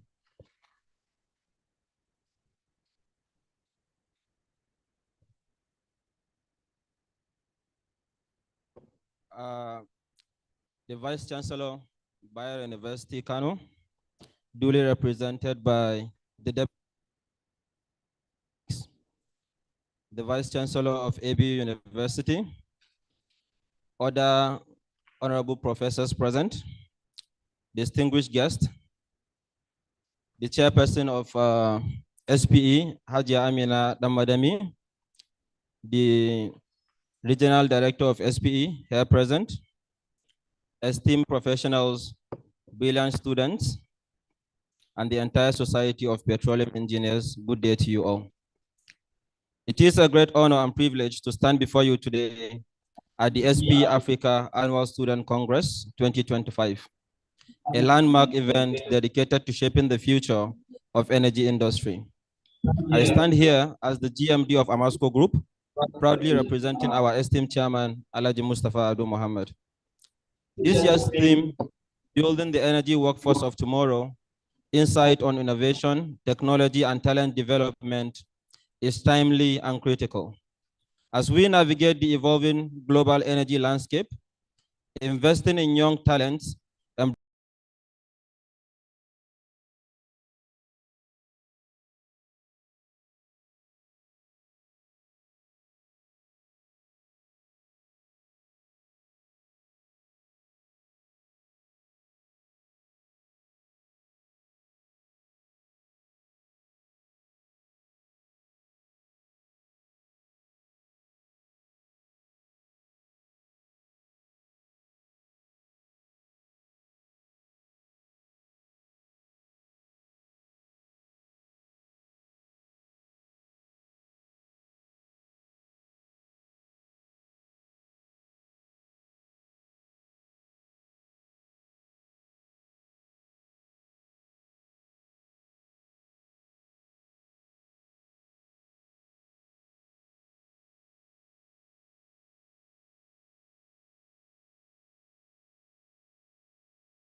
And of course, from being a sponsor, this first event happening at BUK is now a proud member of the Society of Petroleum Engineers Nigeria Council. Please, can you give him another result? Your newest member. We're not clapping for him. Thank you so much, sir. We also like to welcome for his remark, ladies and gentlemen, AYM Shafa Holdings. With diverse investment spanning energy, agriculture, and logistics, AYM Shafa Holdings is a key player in Nigeria's economic development. Please help me welcome to speak on behalf of the organizations, the former Zonal Operation Controller of Deep Fire Abuja, and Executive Director, Shafa Exploration and Production, Alhaji A.M. Abba. Celebrate him.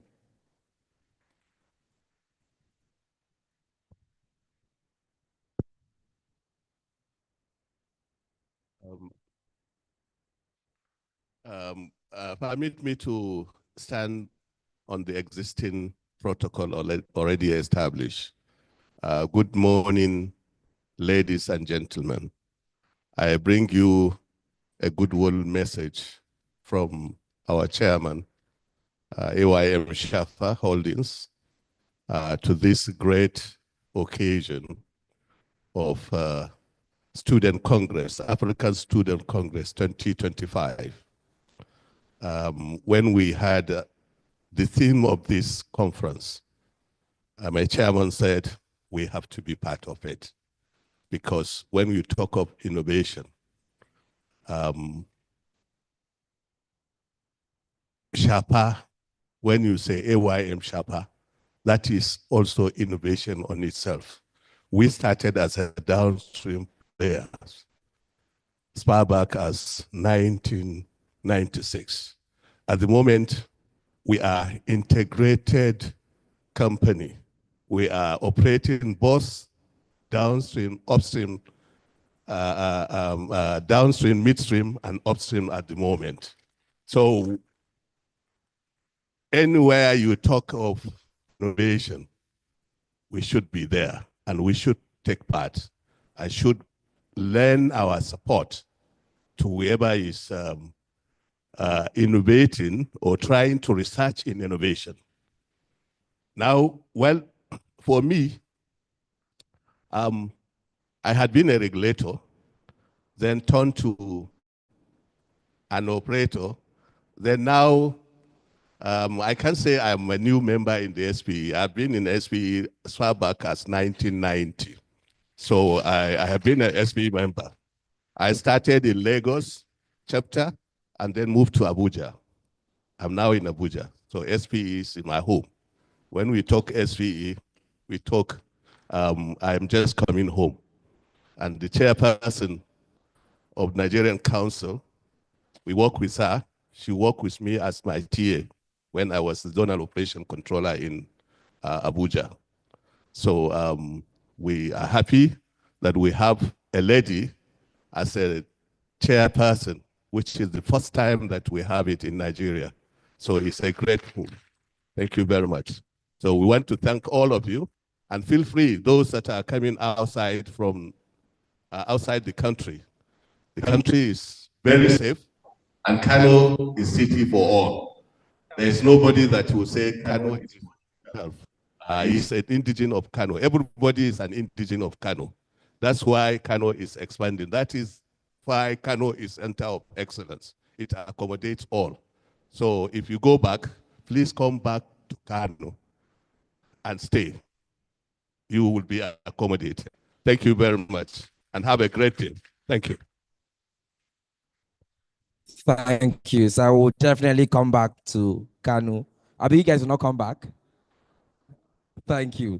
Okay, ladies and gentlemen, I would like to request that the CEOs or the leaders from these organizations kindly come out once I call your organization. Please, let's celebrate them. Another sponsor, Sequest. Can we celebrate Sequest? Sequest, any rep in the building? Okay, we'd like to also celebrate another sponsor, NNPC Upstream Investment Services, the backbones of Nigeria's upstream oil and gas sector. Would you like to speak, ma'am, on behalf of NIMS or you're part of SP? Okay, let's celebrate new NIMS, please. Of course, she's with NIMS. We also like to celebrate AA Rano. Let's celebrate them, another sponsor. Any rep in the building? Okay. We also like to celebrate Kenyon International West Africa. Of course, speaking of Dr. Victor Ekpeyo, still no representative in the building. Okay, Your Excellencies, ladies and gentlemen, we're switching gears immediately to the very next agenda, which is the theme lecture. The theme lecture. Of course, the theme lecture, as you can see, the theme is building the energy workforce of tomorrow, insights on innovation, technology, and talent development. Of course, to take this theme lecture is no other than the Vice Council Chairman of SPE Nigeria, who has joined us virtually. Ladies and gentlemen, please help me celebrate Mr. Francis Nwauche. A very good afternoon to you, sir. Please confirm you can hear me, confirm you can see me. Good afternoon. I can hear you loud and clear, and I can also see you as well. Trying to get him on board. We'd like to, while we're waiting for the IT, I'd like to respectfully recognize the Dean of the Faculty of Engineering BUK, ably represented by the Deputy Dean, Dr. Gambo Haruna Musa. Welcome to you, sir. Please, come and join them here. You have a seat here on the head table. Our Vice Council Chair is online, I'm made to understand, and he is to give the next lecture for 20 minutes. Students, get your notepads, get your pen, because immediately after his theme lecture, you have the opportunity to ask questions. While we're still waiting for him to connect online, we also like to recognize from ABU Zaria, Dr. Suleiman Shua. We celebrate you, sir. A warm welcome to you. We celebrate from BUK Professional Engineering, Dr. Nura Makwashi. Warm welcome to you, sir. Also from BUK, Dr. Bashir Usman. Warm welcome to you, sir. We also acknowledge from BUK, Malam Abubakar Yakasai. Welcome, welcome, and welcome. Confirm our Vice Council Chair is online and can hear us. He's online, okay. We'd like to hear his voice. Yeah, good afternoon, everyone. And then we have good the afternoon. I hope you can hear me. Lecture. Okay. Can you hear me?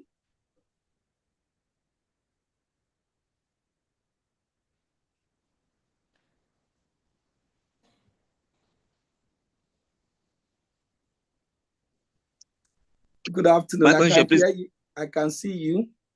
Can you? Hello, sir. Please confirm. You can hear us. Let's hear you, sir. Loud and clear. I can hear you loud and clear. I can see you also.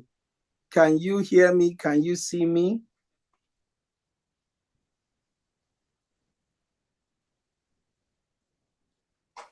There seems to be a lag. At least thank you. At least that's good. At least the lag is okay. If it's only a lag. Yeah, but confirm I you can hear us, sir. even hear also. I can hear you loud and clear. I can hear you. Loud and clear. I can hear you. Loud and clear. I can see you loud and clear also.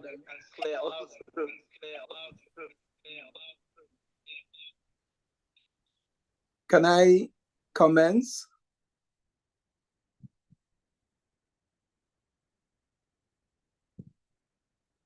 Yes, please, you can commence, sir. Okay, thank you very much. Good afternoon, everyone. Permit me to stand on the existing protocols. It's such a wonderful privilege to be speaking even today. I cannot thank SPE enough, my council chairperson, Dr. Amina Danmadami, and maybe a bit of thanks to a few others in no particular order or anything, but thank you so much to BUK. Thank you so much to our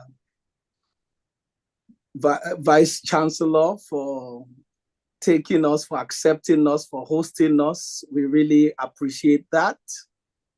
Want to thank the African Regional Director for making it all the way down. Thank you so much.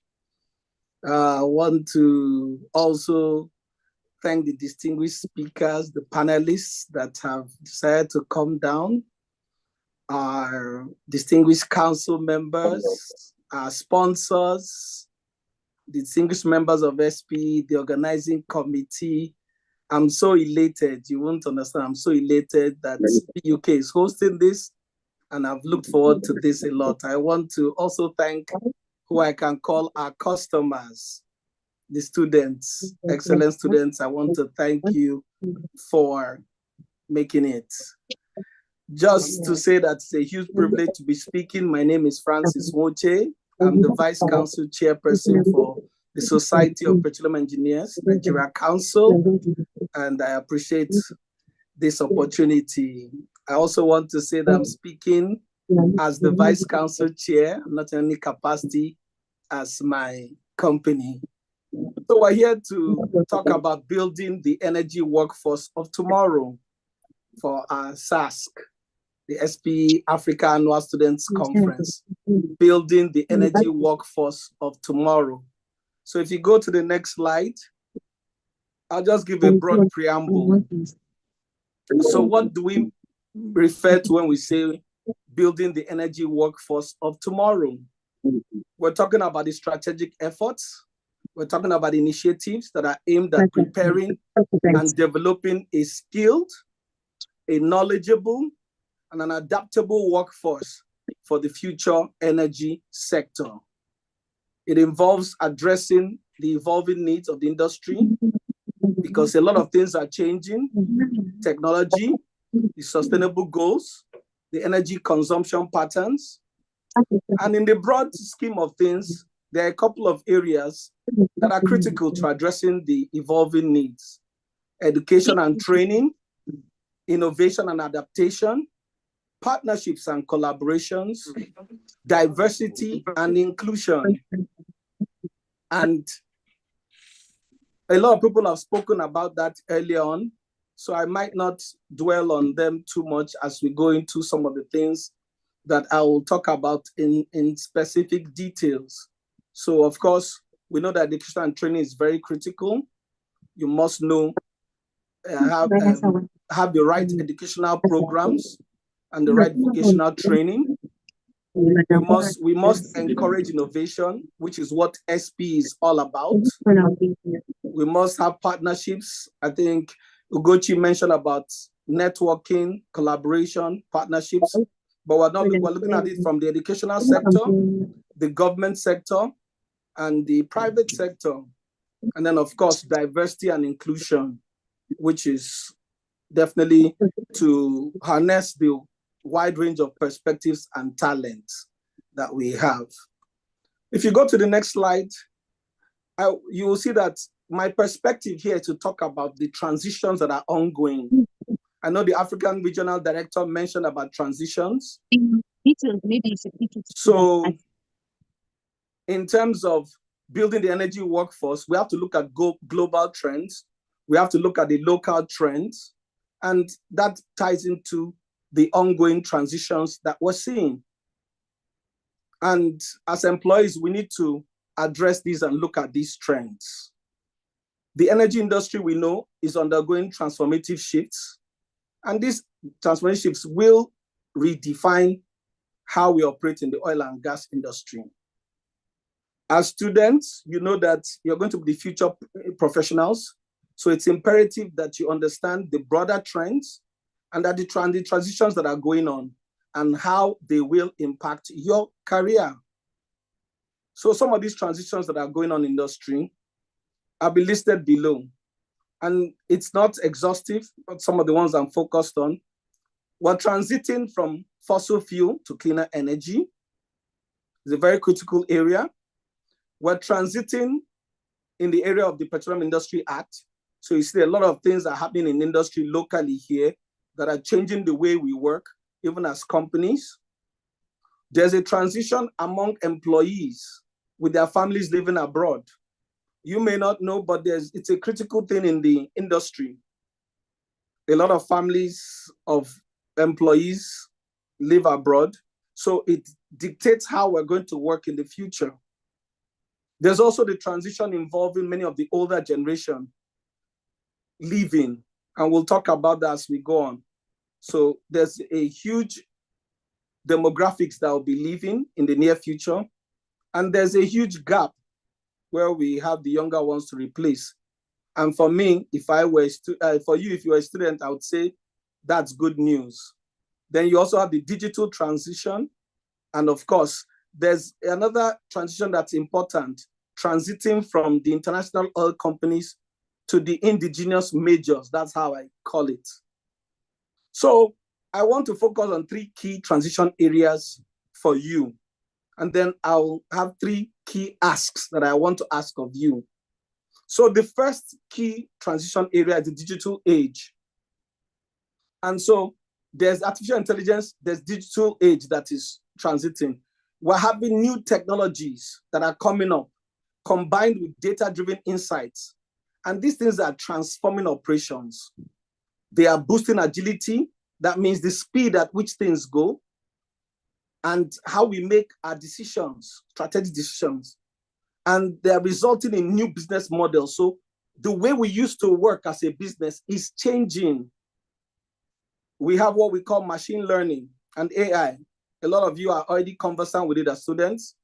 It's becoming an integral aspect of our energy production, distribution, and management. And I'll talk a bit, some examples there, based on my own experience. Field development plan, for instance. There's one software we deployed. Typically, you have one engineer and a geologist that will try and review a reservoir, look at the opportunities and optimize the reservoir. Probably take 2 to 3 months for that.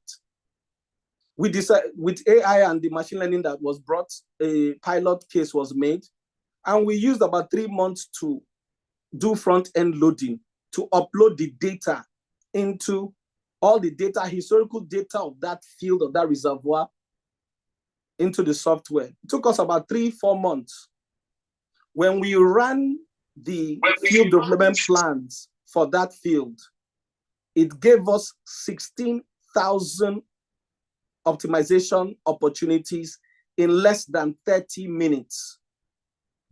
16,000 optimization opportunities.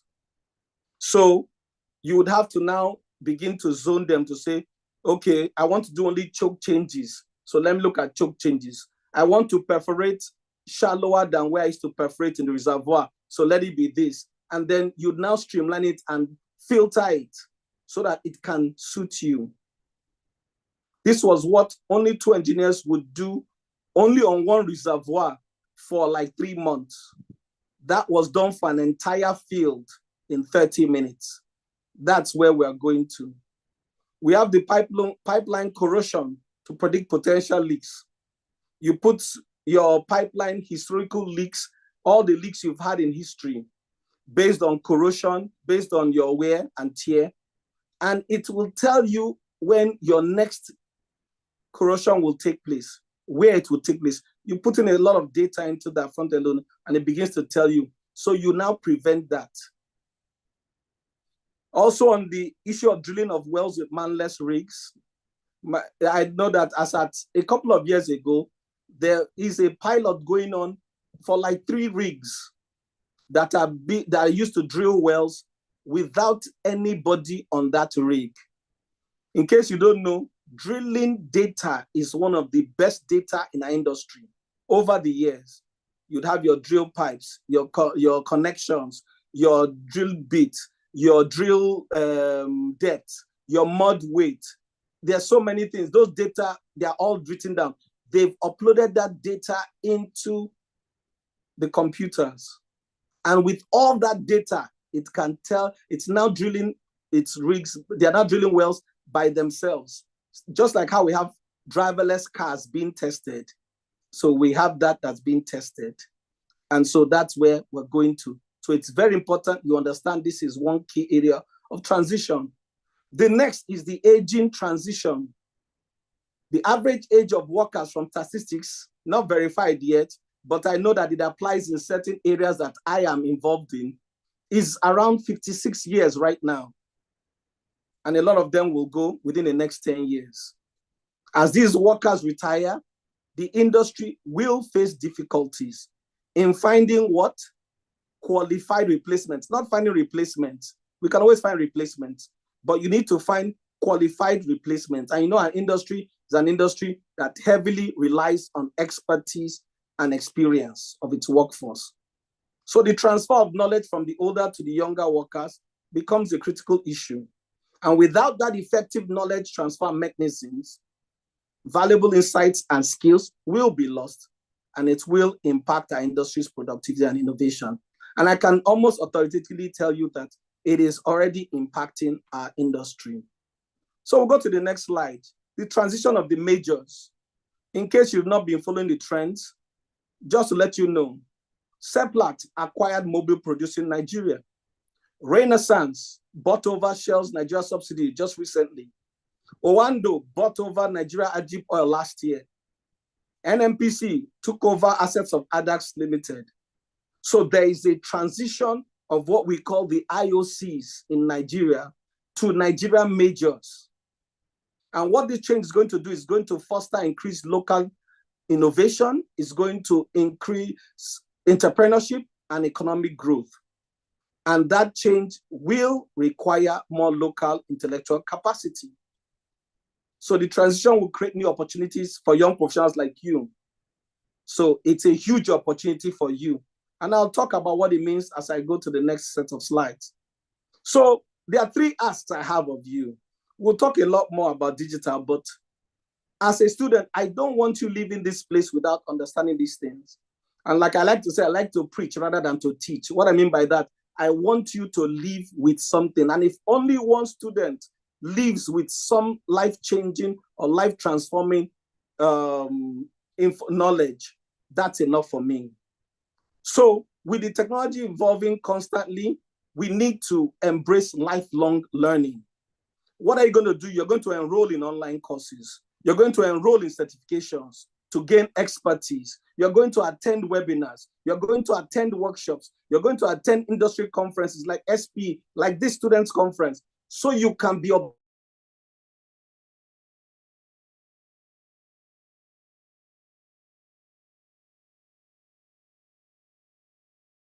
slides. Apologies for that break. I think it's network. So you must engage with professional networks. Ugochi mentioned it earlier, and community to share knowledge and experiences. SPE is a wonderful resource. I keep on telling people that if you go to our One Petrol, technical papers you'll see are immense. In addition, what I'd like to ask, something that the students should advocate for, while it's something that maybe for the senior members, university curriculum must evolve to incorporate these relevant digital courses. It must. We go to the next slide. What is expected of you? You need to develop your technical skills. You need to, so you should focus on acquiring skills that are in high demand. Coding, program languages. I know many students are doing that already. Python. I led a project that we did Python. It optimizes where you go for your rigless walkover on your wells. So when you have a whole bunch of wells that you want to go and do rigless walkovers, you input some data like production gain, cost of the well, the difficulty of the well, and all that. And by the time you run your Python, it tells you which well you should go to first, which well producing will give you the best cost per barrel in results. That's where we're going to in digital. You have data analysis. Power BI is such a big tool right now that's being used in our industry. You must learn cybersecurity principles, cloud computing, and these are areas that universities may need to consider as critical courses for students. The next slide. We must foster creativity and innovation. As students, you must begin to innovate. One thing I see a lot of times with students, you want to stick to the way I used to do things, or you have this closed mindset.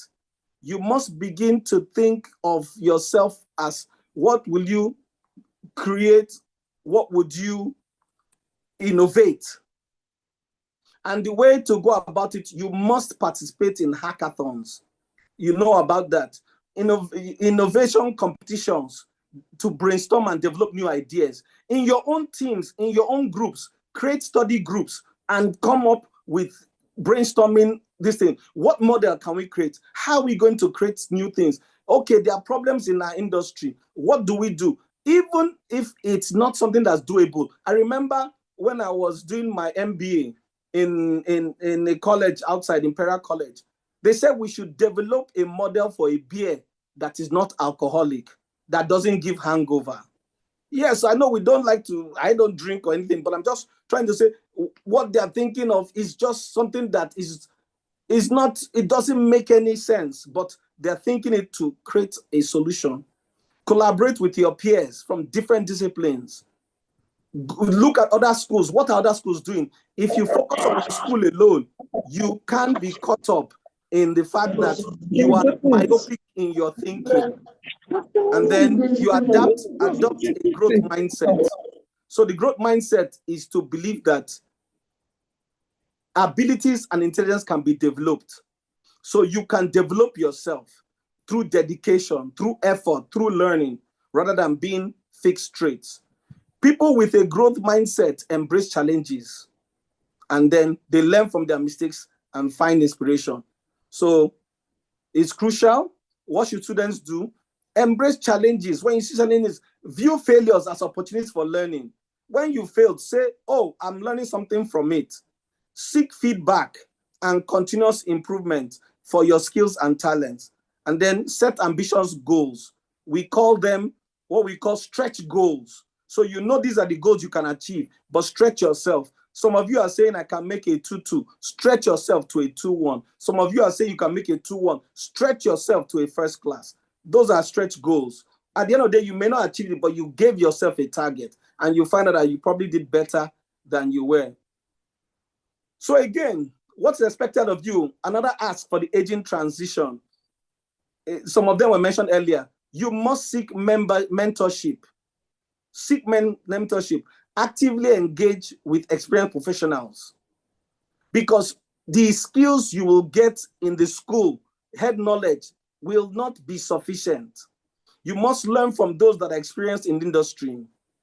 Students must develop strong interpersonal skills, how to work with diverse teams, stakeholders, communities. In Nigeria, you work with people like the regulators, the senior partners like MNIMs and the rest. You must learn how to work with them. You must be able to articulate ideas clearly and collaborate on projects. It's very critical. I remember when SPE helped with the students' presentation, the student section presentation, we gave you a standard template for presenting. Why? It was to ensure that you articulate your ideas clearly. It's very important. Ethical standards. I always tell my children that thing. It doesn't matter if you're a professor in any degree. If you don't have ethical standards, to me, it is nothing. If you don't have ethical standards and promote environmentally responsible practices, that makes your whole education, it's kind of empty. Students must adhere to it. You must follow trends. The industry operates on a global scale. You should be aware of the trends. Then make a conscious and strategic mode of transferring knowledge and experience. That must be what the older people must do. Universities, oil companies, and such like. So the transition of local IOCs to local major transition, what's expected of you? Watch the trends of the companies, the IOCs, the local Nigerian companies. Position yourselves as students for the open positions. So when you understand their positions, understand their strategies, understand their cultures, you build the right set of skill sets to suit that. What's the employment strategy? Is it community-based? Is it merit-based? And sort of like strategize yourself and ensure that you make yourself relevant to those local majors that are coming in. And the final slide is a summary. So in summary, basically, there are several transitions ongoing. The transition is real, and you need to understand the implications of all these transitions and how you fit in. Understand these trends, you position yourself for these transitions, and then you build your skills and your talents so that you continue to remain relevant in the future. So I throw it for questions, and I'll just say that McKinsey, I got this from the report, said the energy industry is therefore facing two significant and interacting areas of talent demand: securing talent to build and run fast-growing energy businesses, and maintaining core talent for traditional oil and gas production. The industry is looking for people. The industry is looking for you. How are you going to position yourself for the future? Thank you very much. Appreciate you listening.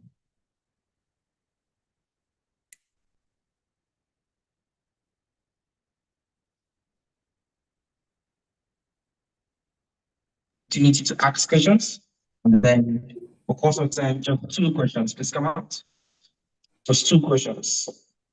The rest, please come. You can also search him on LinkedIn and send a private message to him.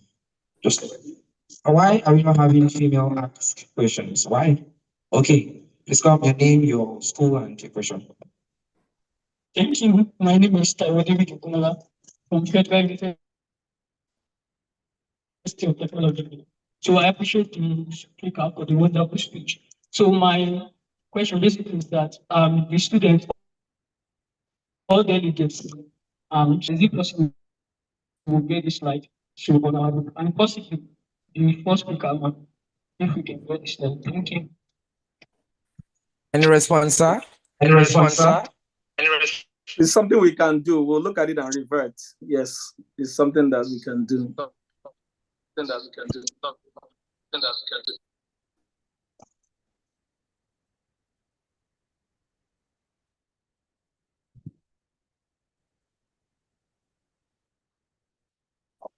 Go back in.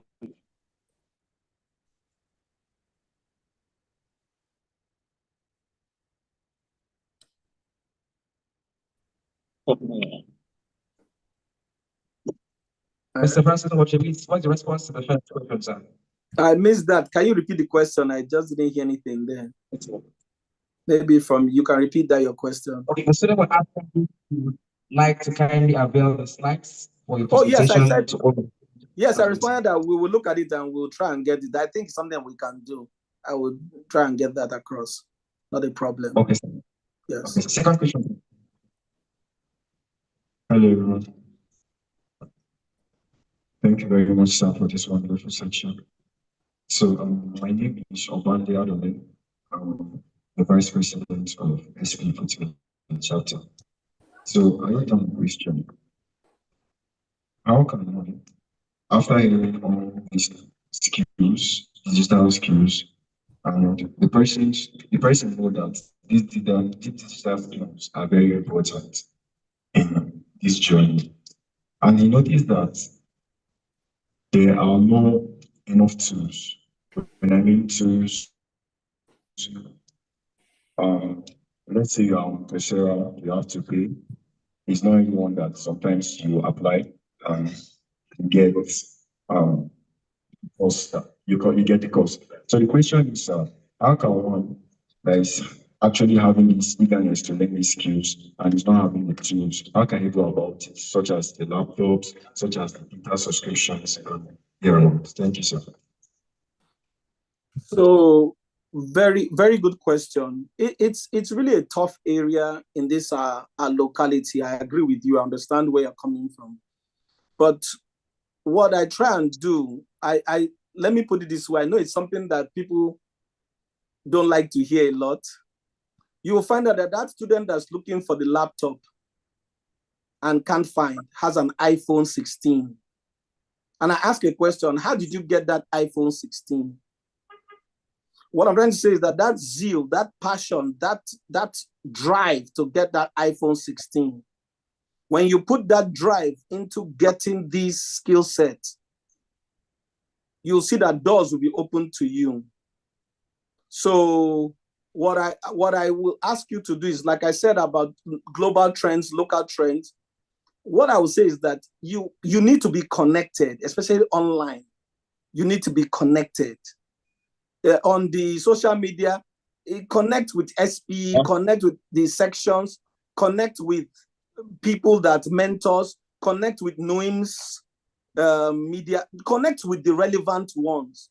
And when you connect with the relevant handles, you'll find that opportunities begin to appear.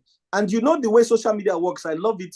I always tell people that when you begin to trend something or look for something, a lot of that area begins to feed you from the social media, from internet. It begins to feed you with the same things, and you begin to see those areas. So you begin to see where there are opportunities, and you can take advantage of them.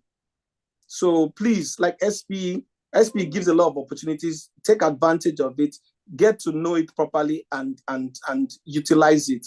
That's what I would say. But the other one I would say is, like they said, get a mentor. A mentor usually helps. They may not tell you, they may not give you what you're looking for, but they will guide you on how to get what you're looking for. Thank you.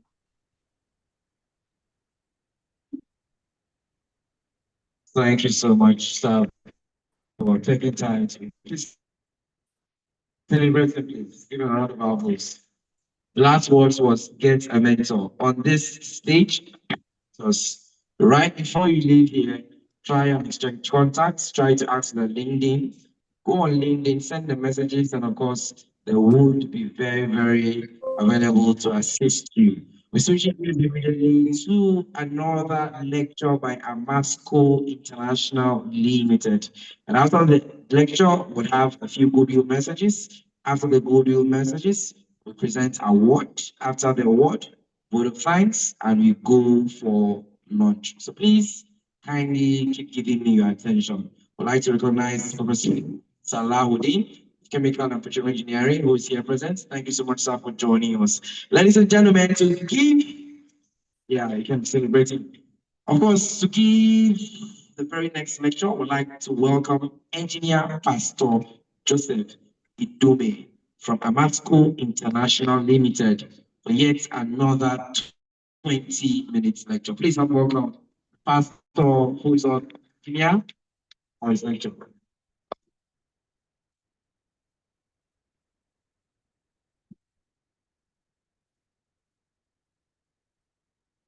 Good afternoon, ladies and gentlemen, high men on the high table. I want to talk briefly about Ammasco, how lubrication is important even in this topic. We cannot remain using the old engine oils we're using now and get the same performance that we want to get in these new brands of vehicles. Well, I want to start. Okay, slide.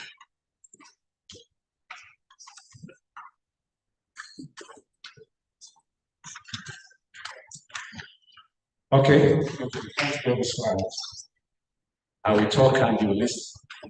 Thank you. Generally, lubrication is a very important thing in our vehicles and in our machines. If you don't select the right lubricant to use, you get a bad performance and the lifespan of that engine or the vehicle will be reduced. Two things are basically involved in producing engine oils. In producing engine oils, you have the base oils and the additives. The base oils and additives. The base oils could be mineral base, or it could be synthetic. It could be mineral base or synthetic. The mineral base oils are the ones that derive from petroleum products. After the crude oil distillations, we get the base oils. Base oils have various types. We have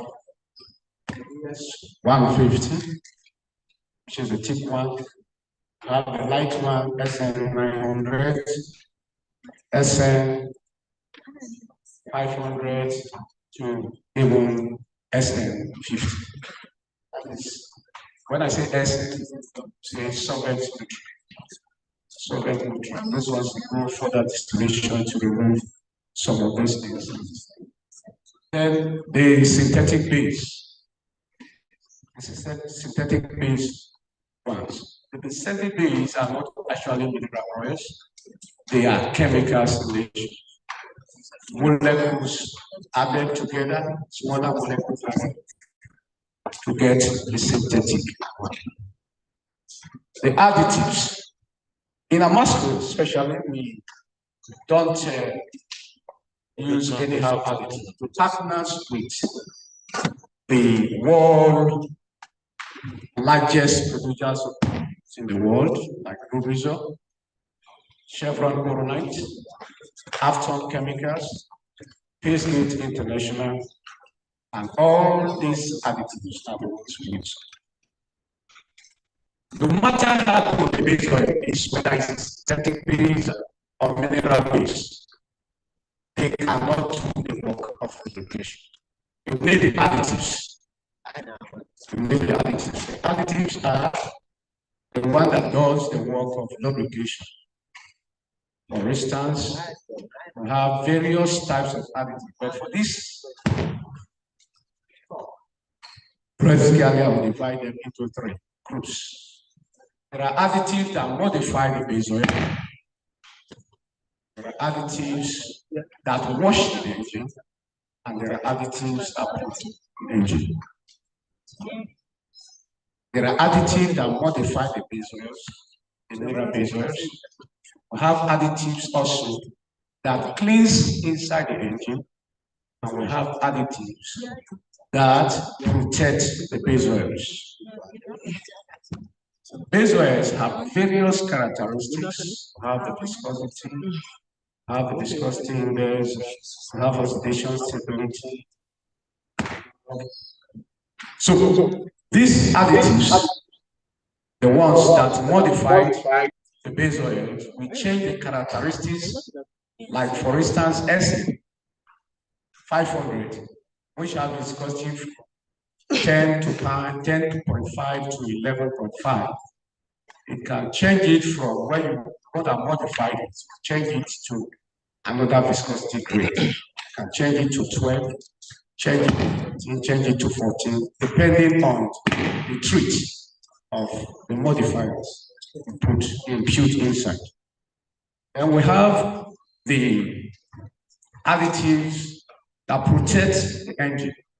Cleans the engine. They are called one that cleans the engine is very base oil, whether it's synthetic base, whether it's mineral base, cannot clean it. It is the additive that cleans the engine.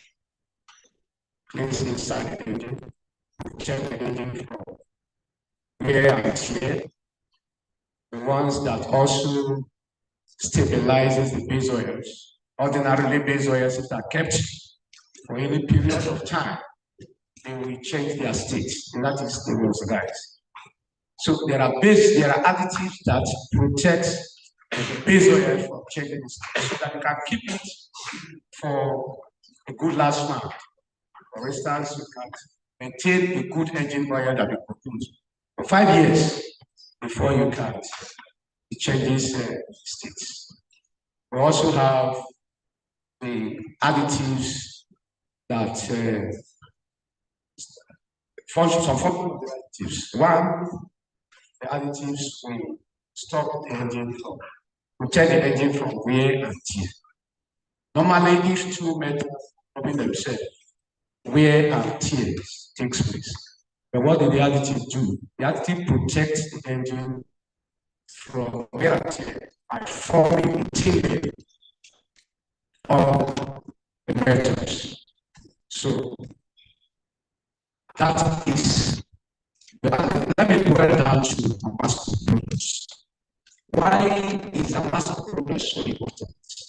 Why is Ammasco having gained places and everyone uses it is satisfied today? It's because Ammasco has employed good people, people who are professional. For instance, myself, I've worked in all, basically, we started local before joining Ammasco. There are a lot of training overseas who have attended. Attended training in Riverson, London, additive companies, Dubai, and all other technical partners in the lab. I've gone a lot of training to formulate today's engines that will bring emissions to all running vehicles so that you can be satisfied. Ammasco have various range of products. For instance, we have the synthetic base of products. Ammasco has a fully synthetic product that is called Ammasco Synthetic. Ammasco Synthetic. And the Ammasco Synthetic is a 5W30. We have a 0W40. We have a 0W30. And all this. We have also mineral base like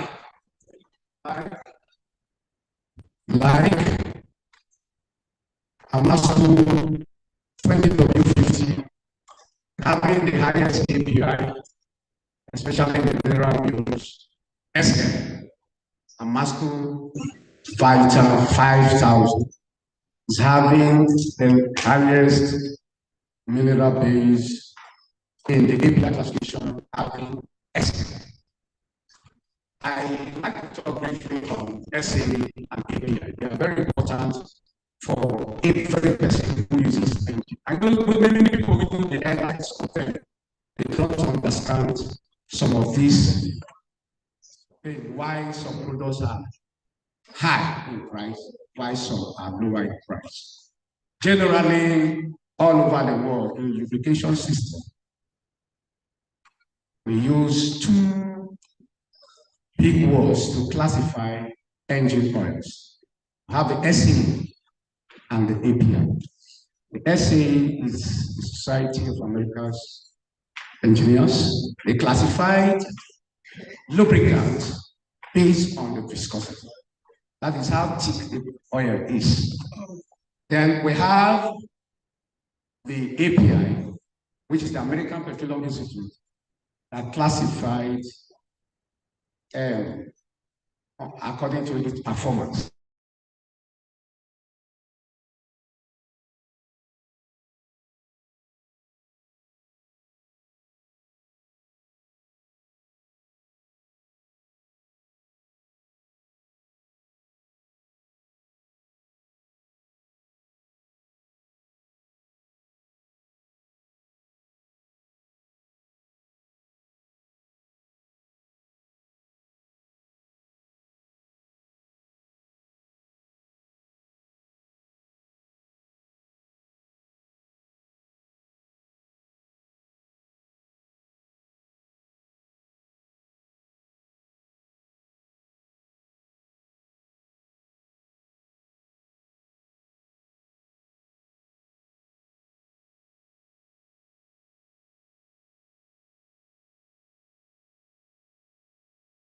Mr. Salaam Tahir to come forward. He's going to be presenting the awards.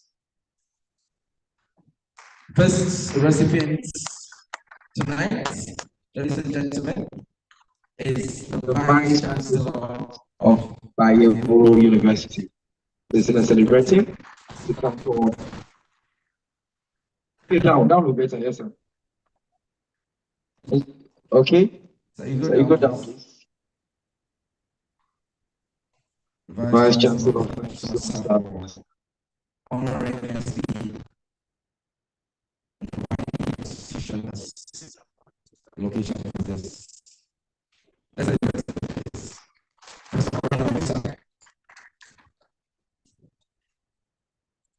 next recipient will be our Regional Director. Help me celebrate Mr. Riverson Oppong as he also joins our able immediate past for his award. And of course, the last recipient in that category, appreciation awards, would be Mr. Francis Ugochi. Of course, it's online. The award will be sent to you. Celebrate ARD, please. Celebrate ARD, please. Thank you so much, ARD.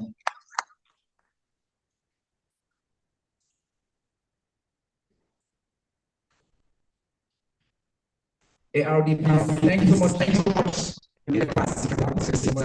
Even ARD, even the next award, the 4 points award, very first to our pledging sponsors. I'd like to celebrate Ammasco International. Can we celebrate Ammasco?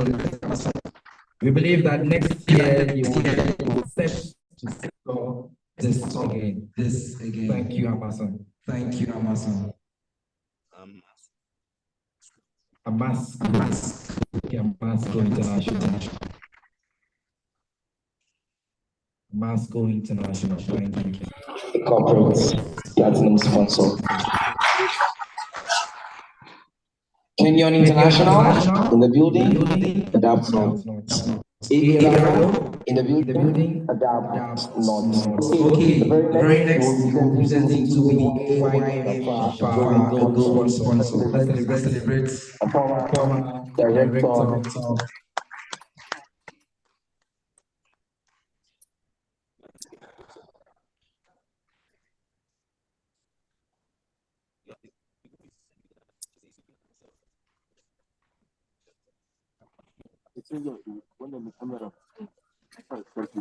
Thank you.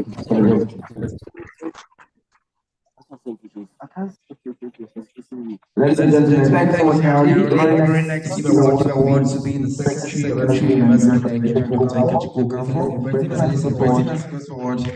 to give the presentation. Of course, our secretary presenting to NNPC of Investment, like to call conference chair on behalf of names. This is Ugochi. Of course, next also be to sequence. Okay, from beginning section, I think I want to give the program straight beginning section. This is right. Oh, okay. Thank you. Thank you so much, Secretary. Ladies and gentlemen, we are switching gears immediately. A few remarks. I'd like to welcome his remarks first. Message. Celebrate forward. And then the last remark by the chapter president. Okay, thank you so much, Jaja. We're very cognizant of the fact that we're way behind schedule. But I would like to start by, I'll try to be as brief as possible. Today we have people from all walks of life, students of all parts of Africa, in the great state of Ghana. This was made possible by the Vice Chancellor, Bayero University, and so a round of applause.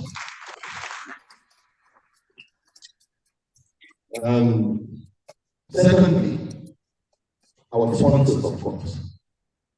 We have to put our hands together to these great persons, these people that contributed to this cause, the people that put in the money to bring you here.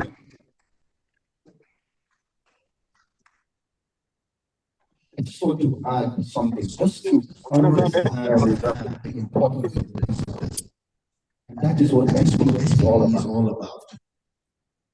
We're all here for different parts of Africa. In a country, exchanging ideas, learning, meeting, networking. That is what SPE offers. That is the best you can get to make meaningful sense of your career. It is the beginning of a journey. You have had the opportunity to listen to people in the industry, to academicians, people that are well learned, people that are versed. It's the building block. Please do not take this for granted. You will use it in the future. Well, when I say future, I mean in the near future. This is the beginning. Thank you so much again, Vice Chancellor. This is the first time that SPE in Africa is holding an event in the northern part of Nigeria. Thank you. So that is the significance. That is what SPE is about. SPE wants to take its message to all nooks and crannies of the globe. And the African Regional Directors here. Thank you, sir. Thank you. We came specifically for this. You speak, you breathe, SPE. We appreciate that. So our students, this is the beginning of the great future. God willing, in the next 2, 3, 4 years, we'll be taking decisions of your own right in companies, oil and gas. And we can't wait to see you there because you're the future. Thank you very much. Celebrating once again. Please, what's the president of SPE UK? Are you here? He's not here. We switch gears. Okay, that's not here. Ladies and gentlemen, we come to the end of the event. Of course, we'll have the vote of thanks. I'll be welcome the student programs chair, engineer, Dr. Rume Ogolo, for his closing remarks and vote of thanks. He's not still here. Oh, he's outside. So I think we've come to the end. Somebody calling him? Okay, at least to finalize with the last remark. Can you celebrate all of our sponsors, our VIPs that stayed from the beginning of the event to the end? The Vice Chancellor, thank you, sir, for staying from the beginning to the end. Thank you. Oga Haliju, thank you so much for all you do for us. We celebrate you, sir. We're still waiting for Engineer Rume to wrap up this event. And if he is not there, please, group photograph, please. Can you all come up for group photograph? Please, thank you. VIPs for group photographs, please. Engineer stop. Sorry. Engineer we know you're running around. Please, vote of thanks, and then we have a VIPs take group photograph. All protocols are really on behalf of the SPE Nigeria Council and the planning committee. A very good afternoon to everyone. Hello. Who are students in the hall? Hello. No. Greatest BB. Are you guys hungry? Okay. Don't worry. Very soon it's launched. So we want to thank everyone for coming, especially for the opening ceremony. Thanks to our dignitaries who are here today. Please, let's clap for them. And our special guests, our speakers, some of them came from all the way from UK, all the way from Ghana, all the way from Angola to be here today to see that we have this event. Some came from Lagos, out to Florida to see that we have a successful event. And this is the day for our students. Please, let's appreciate them again. And to our students, I want to say a big thank you to you guys that amidst the travel logistics are all here today. Thanks to the chapter president for the leadership. Thanks to my committee members, the student program committee, for saying that we're able to achieve a successful event like this. Please let's clap for those things. And I also want to thank the SPE Nigeria Council leadership for their strong support. Please, let's put a round of applause for them. And without them today, this event is not unfair. And I can tell you that, you know, the level of planning that was put into this event, you'll be amazed. So please, let's appreciate them again.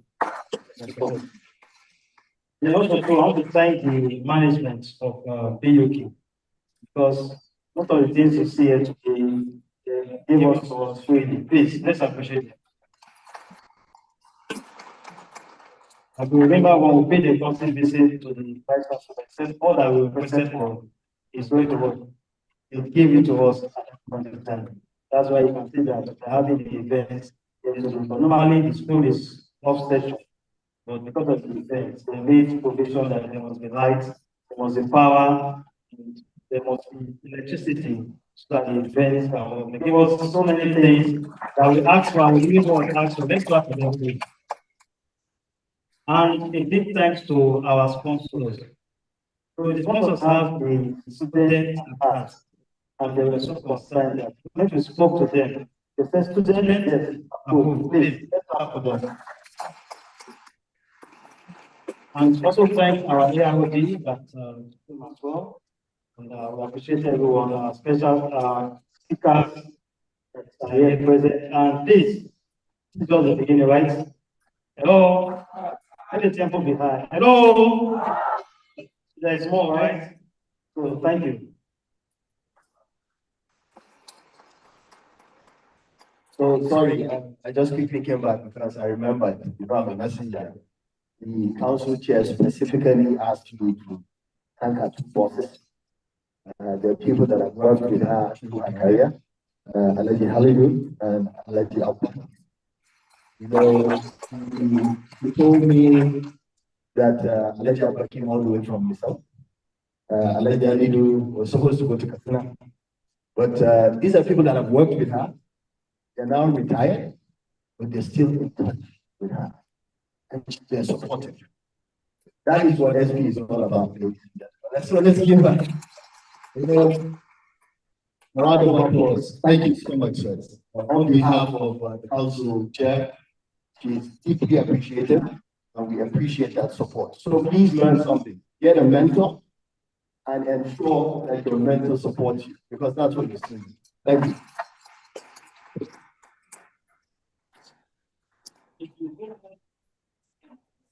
So, ladies and gentlemen, please, our VIPs will lead you in front here for a group photograph. And I would like all the students to remain seated so that the ushers can direct our VIPs to their location for VIP launch. And once all the VIPs are out, before you can stand up, celebrate them as they come forward for the group photograph. And well, okay. National anthem. After the photograph. Yes, after the photograph, we'll have the BUK anthem first and then the national anthem. But let them take the photograph first.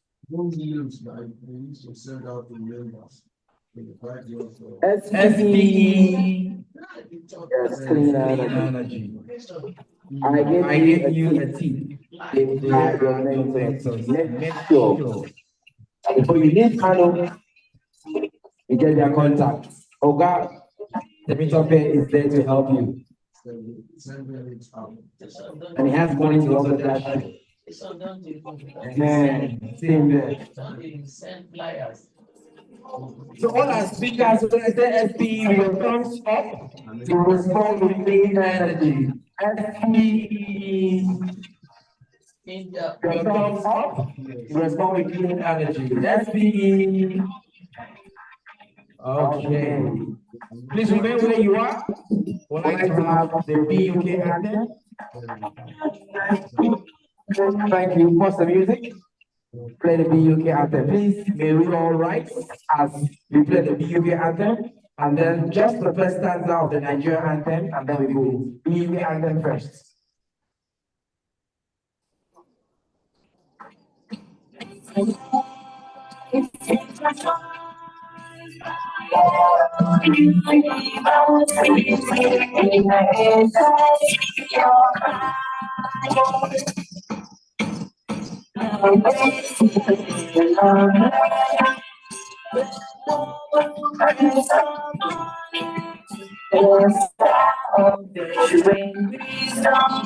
Problem from the seasons when leading my thoughts to Bayero University.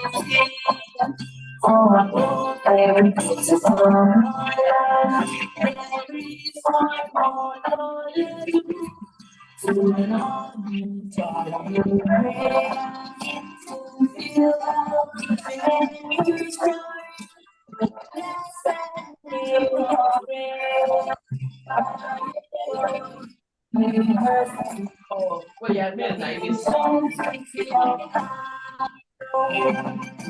Something like that. Yeah.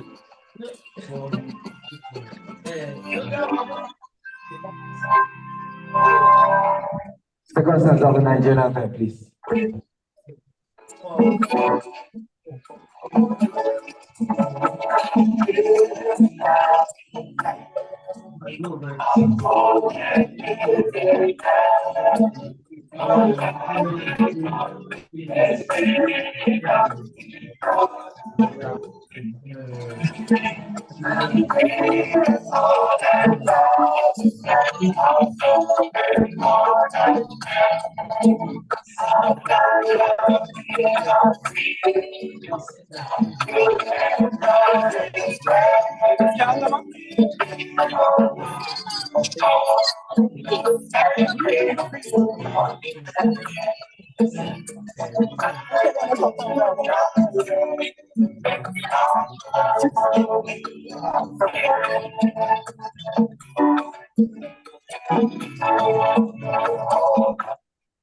May God bless Nigeria.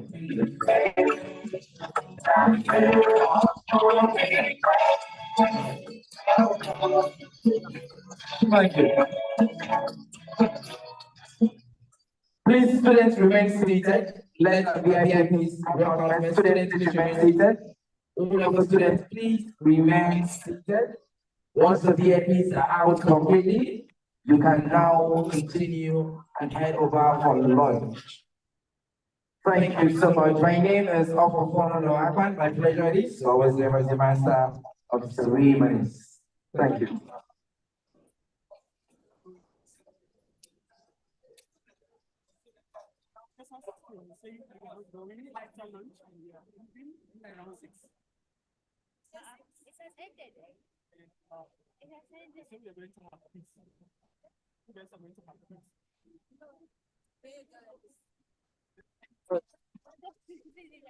Wait, are you serious?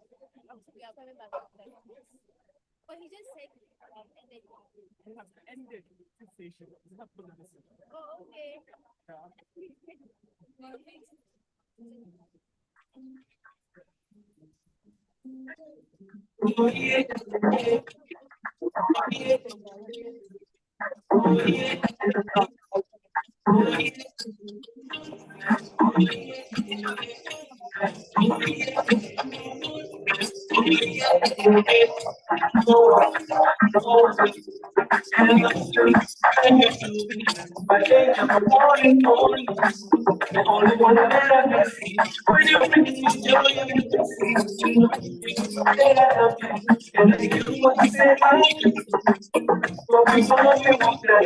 I just want to make sure that you're